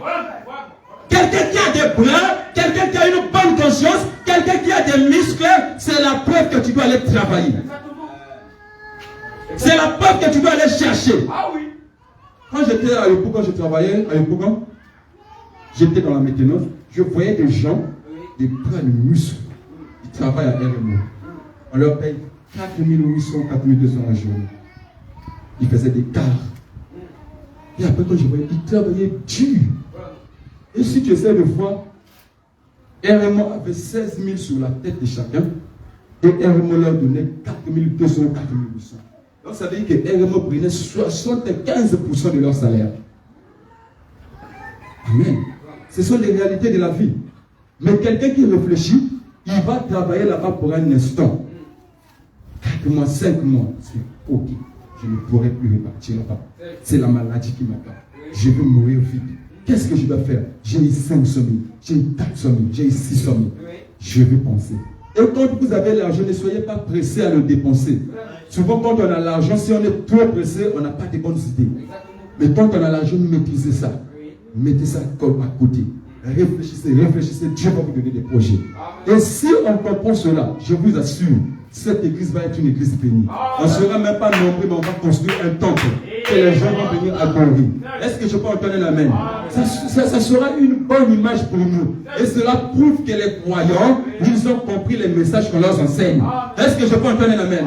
Regardez, on peut organiser parfois un événement. Parfois le budget fait 700 000, 800 000, 1 million. Mais pour avoir 1 million, c'est très difficile. Moi, je ne crois pas à la pauvreté. Je ne crois pas aux gens qui sont paresseux. Je ne crois pas aux gens qui manquent.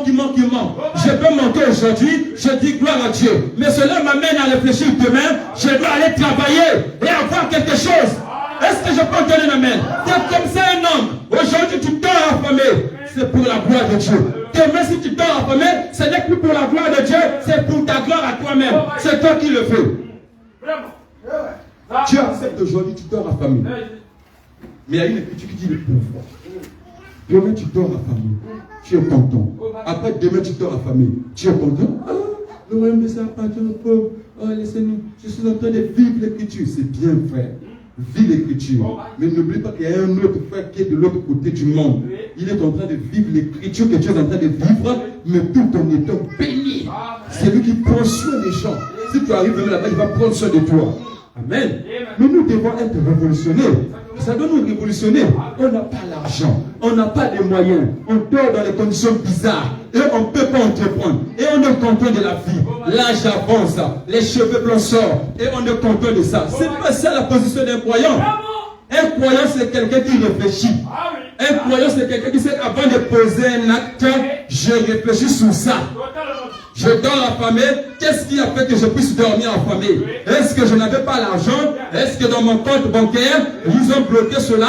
Est-ce que si tu te rends compte que c'est une erreur qui est liée à toi, ressaisis-toi et mets-toi au travail pour que cette erreur ne se répète plus.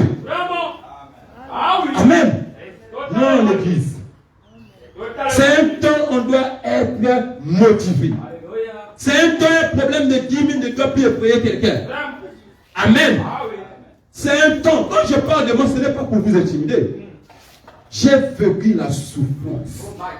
Je me rappelle un jour, j'étais à Brazzaville. Je partais au lycée, très faim. J'avais très faim. J'avais fait entre 1 jour ou 2 jours sans manger.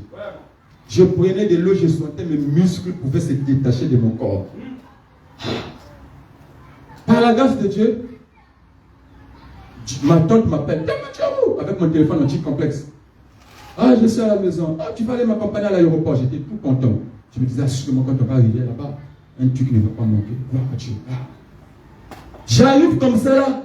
Je l'accompagne à l'aéroport. Il m'a dit, et t'es parti voir quelqu'un. Jusqu'à ce que je me rappelle, je ne sais plus si j'étais assis sous terre, fatigue. Je n'arrivais plus. Je n'avais pas encore mangé depuis le matin. Depuis hier, à l'école, j'avais des amis qui sont en France aujourd'hui. C'est eux qui me soutiennent beaucoup. Ils m'amènent au marché de l'école, ils m'achètent le pain. Je mange. Parce que je vivais chez quelqu'un à Brazzaville. Mes parents sont contre moi. Et la personne là aussi, il avait mal compris les Écritures, c'est un dénominationnel. Il pouvait aller passer 10 jours à l'église, je ne le vois pas. Mais vous ne mangez pas. Je me bats. Après, j'arrive comme ça.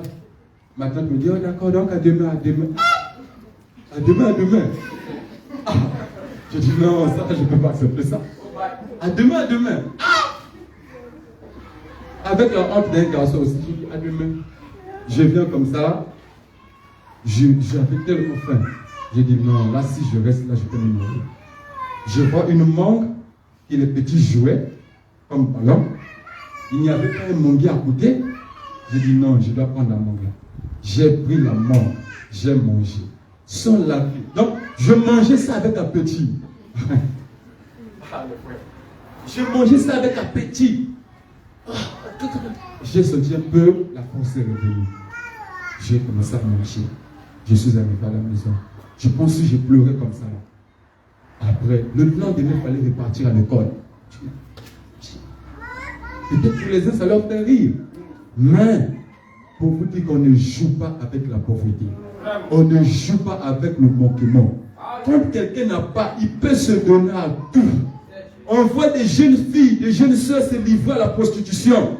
Pourquoi? Parce que 2 jours sont mangés, 3 jours sont mangés. Il a trouvé un gars qui sort avec lui.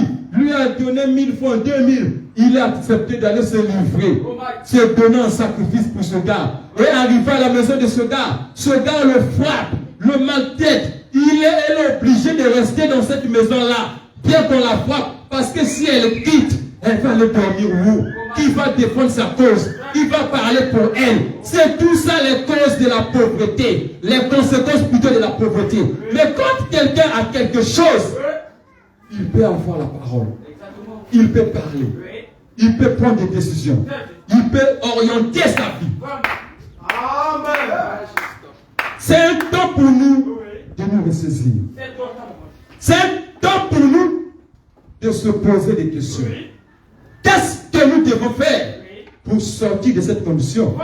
On voit des jeunes soeurs qui veulent se précipiter dans le mariage, dans le message. J'ai eu à contacter, à croiser plusieurs soeurs où on a eu à causer comme ça. Maman prépare la maison, la nourriture à la maison et il n'y a pas le manioc, il n'y a pas le pain, il n'y a pas à checker. Elle doit aller chercher son à checker elle-même. Mais elle n'a pas là où chercher à checker. Elle est obligée d'aller demander. Et les parents sont contents. On a mis au monde les enfants. Mais honte à nous. Quand on met au monde les enfants, on doit prendre soin d'eux. Parce que chaque enfant est un espoir. Amen. Et nous les jeunes, au moment que nous avons la possibilité de travailler, tu n'es pas malade, tu as la possibilité de te donner à fond. Sacrifie des nuits pour être bien demain. Amen. Sacrifie des nuits pour être bien demain. Ne laisse pas le sommeil te gagner. Ne laisse pas la fatigue te gagner. La Bible nous dit un peu de sommeil, la pauvreté te surprendra. La pauvreté te guette. Il veut que tu puisses bouger un peu. Il va s'emparer de toi. Tu n'as qu'une chemise. Repasse ta chemise bien. Habille-toi convenablement. Sors pour aller chercher le travail. Tu n'as qu'un pantalon. Repasse cela correctement. Viens à l'église avec ton seul pantalon. Un charnel va te critiquer. Mais quelqu'un qui est né de l'esprit, il t'appellera à côté. Frère, Dieu me met à cœur. Tiens ça, achète un pantalon. Amen. C'est ce que nous devons faire. Ce sont des petites choses qui s'échappent, mais ça nous rend malheureux. Ça nous rend pauvres. Ça nous rend demandeurs. On est toujours là à demander. On fait la courbette. Ah, si tu ne me donnes pas, je vais mourir. Si tu ne me donnes pas, qu'est-ce que je vais devenir? Oh, honte à nous. Honte à nous. Ce n'est pas la position d'un croyant. Un croyant, c'est quelqu'un qui est motivé. Ah oui. Entreprenez, cherchez à entreprendre. Cherchez à faire des petits business. Cela va vous aider. Vous avez 100 000, vous mangez tout. Et tu es content. Quand tu as l'argent, un peu d'argent, tout le quartier doit savoir que tu as l'argent. C'est toi qui mets, tu as un petit parfait, tout ça. Tu sors dans la rue et tu ne salis plus personne. Quelqu'un va te dire, oui, c'est bon. J'avais déjà écouté, c'est bon. Après demain, les 100 000 sont finis. C'est toi qui vas aller faire la propagande quelque part. Tu vas aller mal parler des frères. Tu vas aller mal parler des sœurs parce que tu n'as plus d'argent. Et quand tu as l'argent, c'est toi qui se sépare des autres. On ne peut plus te voir. Pour te voir, il faut l'audience. Je vais voir le frère Michel. Et c'est qui? Il n'a que 100 000 dans sa poche. Et quand les 100 000 finissent, tu le vois, bien aimé. C'est lui qui fait maintenant les communions fraternelles. C'est lui qui fait le temps de prière. On doit beaucoup prier, bien aimé. L'enlèvement, c'est pour mettre honte à toi. Ce n'est pas ça. Ça, c'est tes pensées charnelles et égoïstes. Ah oui.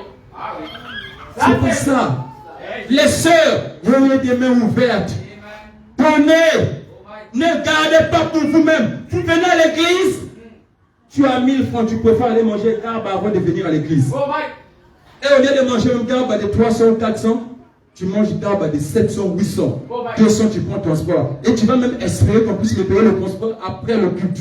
Je vais voir le diacre. Il va me payer le transport, mais tu vas manger garbe à des 800. Tu ne veux pas donner offrande. Pour toi, offrande là, c'est devenu un mythe. Quand on donne le...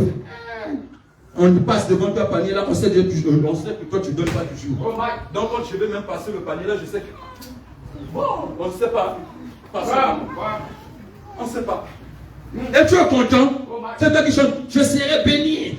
Mais tu ne donnes pas, tu seras béni comment? Il faut s'aimer même quand tu es dans la famille. Tu n'as rien, tu n'as que 1000 francs, tu fais des calculs. Je mange 300 le matin, je pars à l'église avec 300, les 400, je vais s'aimer 200 ou 300, je garde 100 francs. C'est ça un homme. Je garde 100 francs.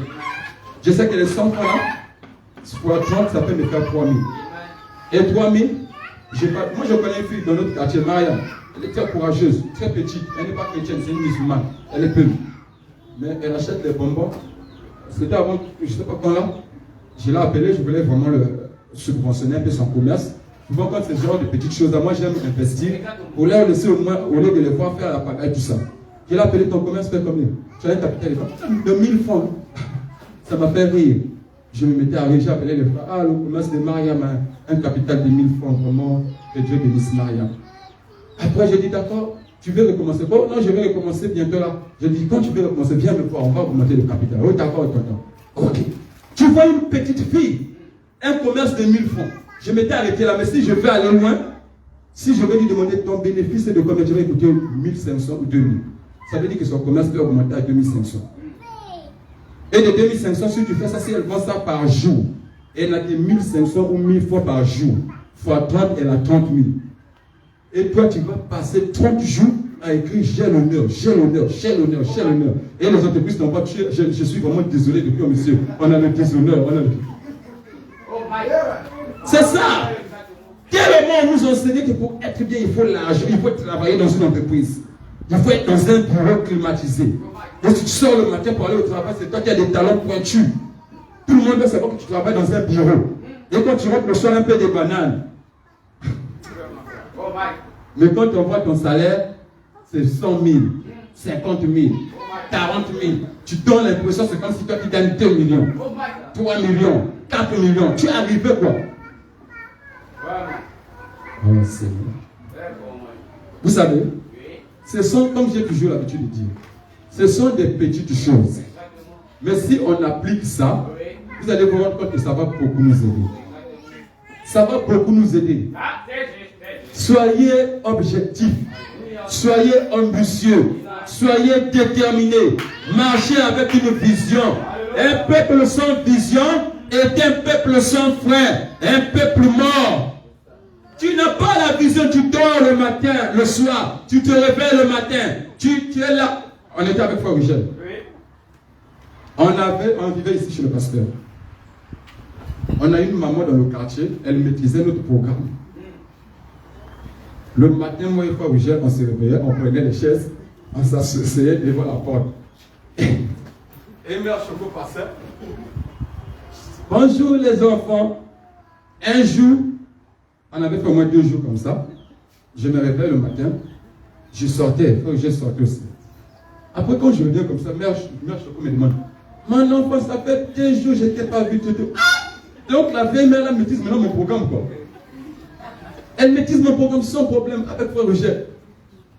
Et après, jusqu'à ce que nous sommes sortis, nous sommes allés là où on vit maintenant, jusqu'à ce que je suis arrivé. Parfois, elle me dit, ah, tu étais fait rare, mon bébé Choco. Oui, je ne suis plus ici, maman. Tu vois, donc si vous ne faites rien, les gens vont maîtriser votre programme. Exactement. Et vous serez un associé dans le quartier. S'il y a des combats, c'est toi qu'on va appeler pour aller séparer par là. Ça fait rire. Mais c'est la réalité. C'est la vérité. Même si ce n'est pas ici. Vous allez vous rendre compte que même partout, je connais des frères au Congo. À chaque fois quand je cause avec des frères ou des sœurs, j'essaie toujours de leur poser la question. Bien aimé, tu fais quoi?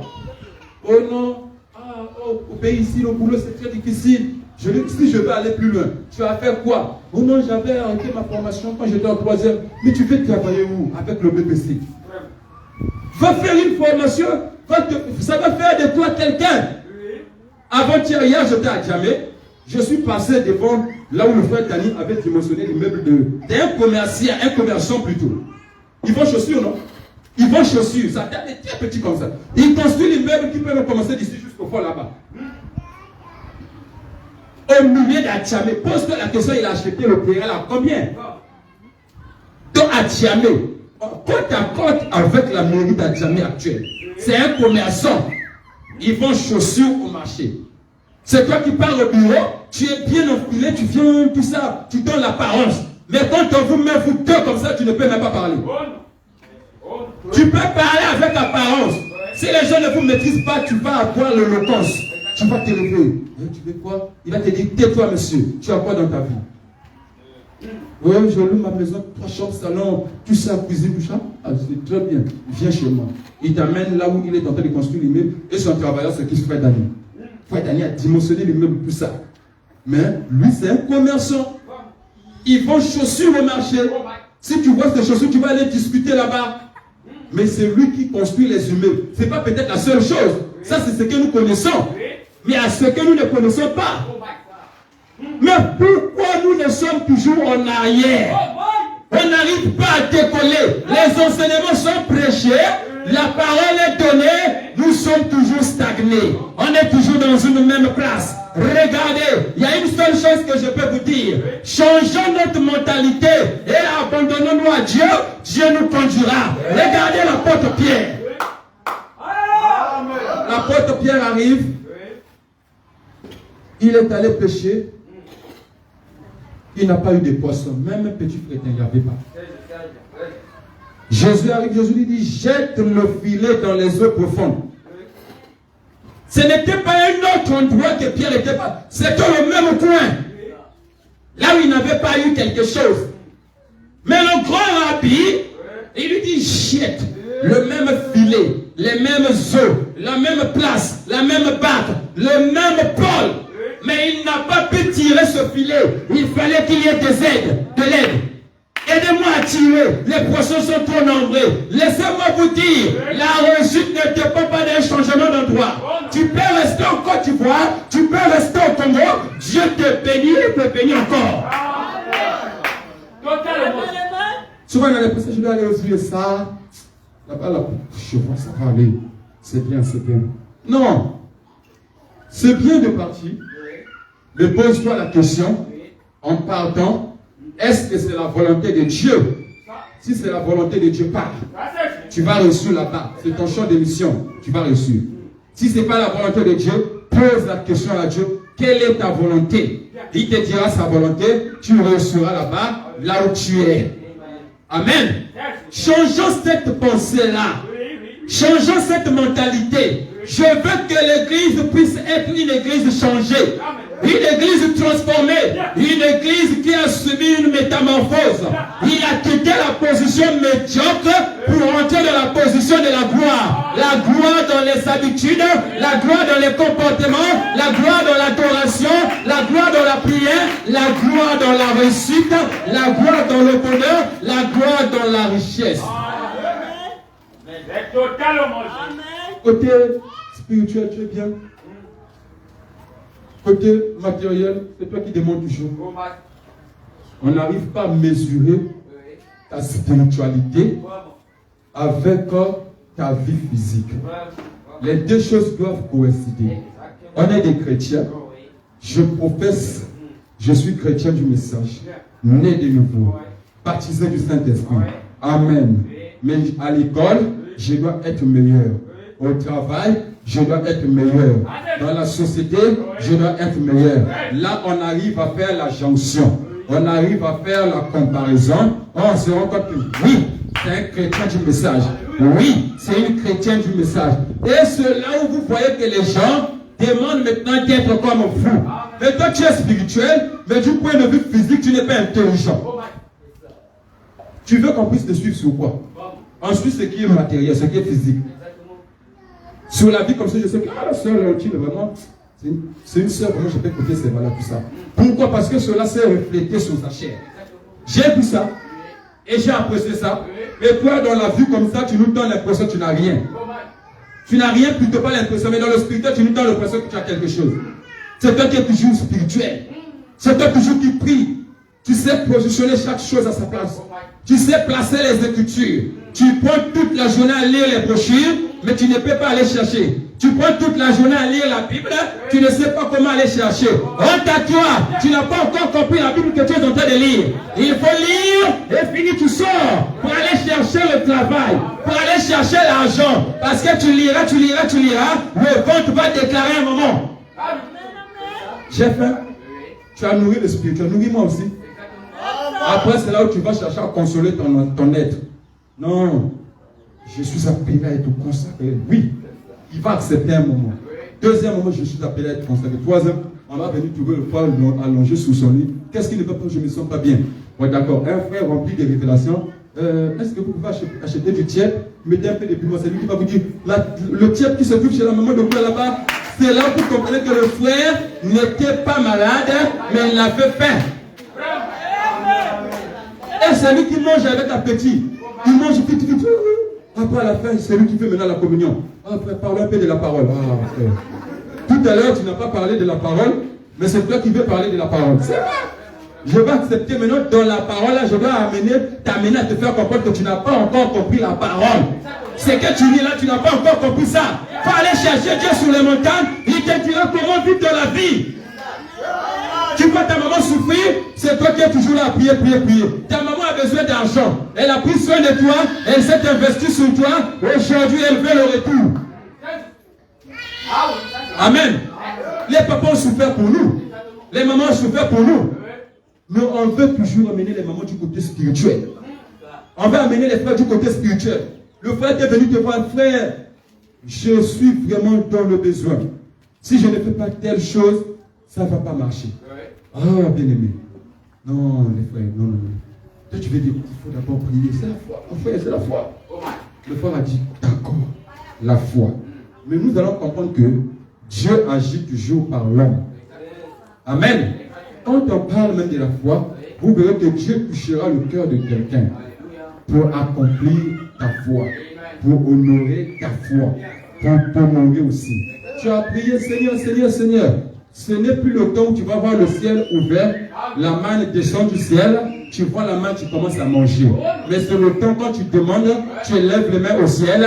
Dieu, dans son grand amour, il va se déplacer, il va toucher un bien-aimé. Qui sait qu'il a l'argent dans sa maison?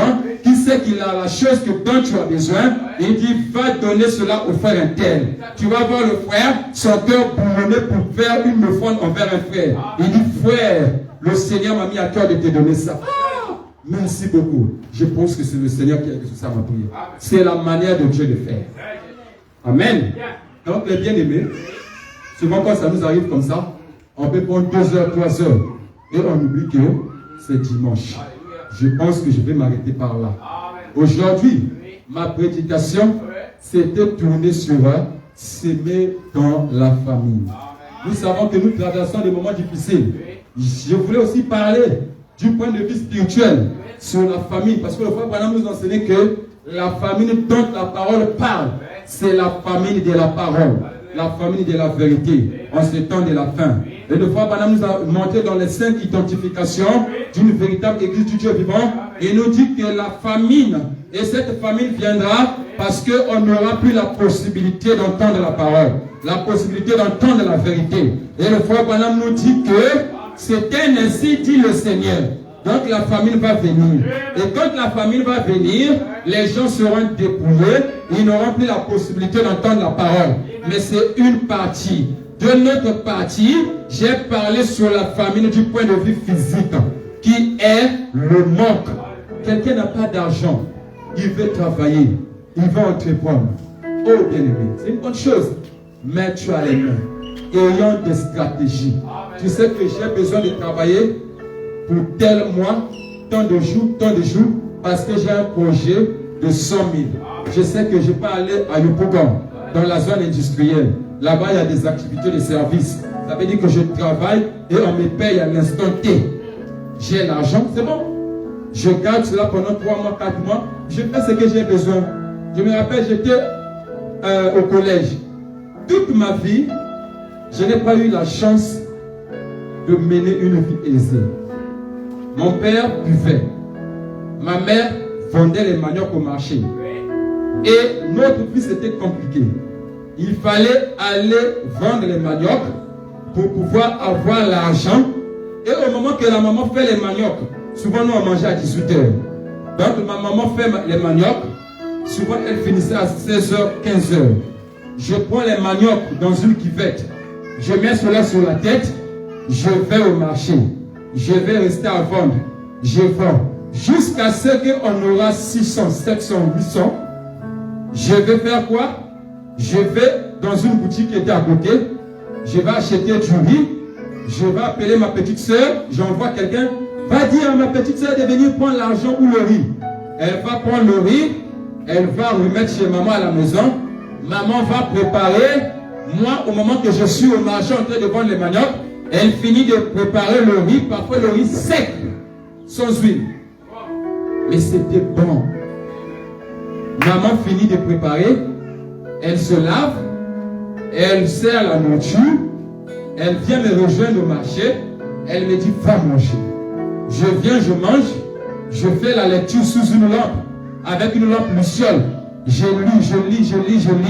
Demain j'ai des devoirs en classe. Demain j'ai le cours. Je dois préparer le cours. Et je faisais ça durant une longue période de ma vie, jusqu'à ce que je suis arrivé au lycée. Et au lycée, je me suis détaché de mes parents. Je suis allé, j'ai étudié. Je me rappelle même au lycée en seconde. Je me réveillais à 4 heures. Je vivais bien loin. Je vivais à 418 pour aller fréquenter à LVA. Bien loin. Parce que nous, on connaissait toutes les raccourcis de la ville, du quartier. Je sais que quand je vais rentrer là, je vais aller sortir de l'autre côté, je vais arriver dans loin de l'école. On connaissait les raccourcis là. Et quand on arrivait, j'étais toujours... Le lycée LVA, c'est le plus grand lycée du Congo. Et on était juste en terminale D. On était près de 1200 en terminale D. Mais j'étais la première personne arrivée au lycée. J'arrivais à 5 heures. Je rentre dans la salle. Je nettoie la salle correctement. Au moment que ce n'était pas moi qui pouvais le faire, il y avait des groupes qui pouvaient le faire. Mais j'arrive, moi-même je le faisais. Je nettoie la salle correctement. J'arrange la place du prof. J'arrange la place des autres. Ils arrivent, au moment qu'on n'était plus de 100 dans la salle. Ils arrivent, ils rentrent dans la salle, on fait cours. Ils ne se posaient pas de questions. Qui nettoyait la salle? Et je le faisais, je m'arrangeais jusqu'à 5h30. Je puisse finir de nettoyer la salle. 6h, 7h, les gens arrivent, ils s'assoient correctement, ils sont dans la joie. Mais ils ne savaient pas. Au lycée Chaminade, c'était la même chose. Jusqu'à ce que quand on a eu le concours de l'INP, je vous dis une chose. Tout ce que nous faisons, cela finira par payer. Si cela est une bénédiction, Dieu va honorer. J'ai fait le concours de l'INP. On était très nombreux. J'avais eu combien de moyens? 12 et quelques. Il y avait des amis, je connaissais, qui ont fait des 14 de moyenne. Ils ont manqué le concours de l'INP. On était avec les frères Michel. On était 500. 500 et quelques, 525. À présenter le concours avec les frères Jules. Et quand j'arrive comme ça, du charabia que j'avais mis là-bas, c'était difficile. C'était du charabia. Je reviens parce que la personne qui m'avait aidé à présenter le concours, c'est ma soeur qui a joué ça à présent. Je finis, je reviens à la maison, ma soeur me pose la question.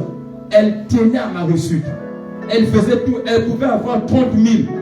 J'ai besoin de présenter un concours, elle dit, Telman, rentre dans ma chambre, tu vas prouver dans l'autre côté là-bas, tu vas voir 30 000, tu vas aller payer. Je paye.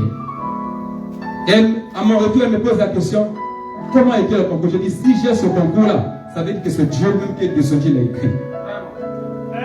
Le jour qu'on délivrait le concours, il y avait des délivres, des géants. Je les croise à côté de la DEC. Je lui pose la question, je leur pose la question.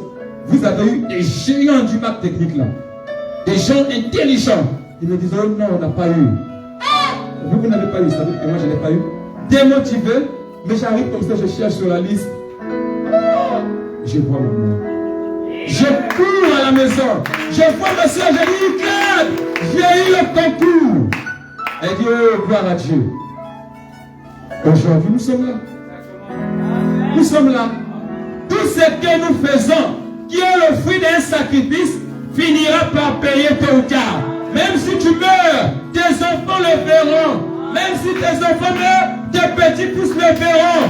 La Bible nous dit, l'amitié de l'Éternel est pour ceux qui le craignent. Et son alliance leur donne instruction. Amen. Que le Seigneur vous bénisse. On va se lever, on va prier.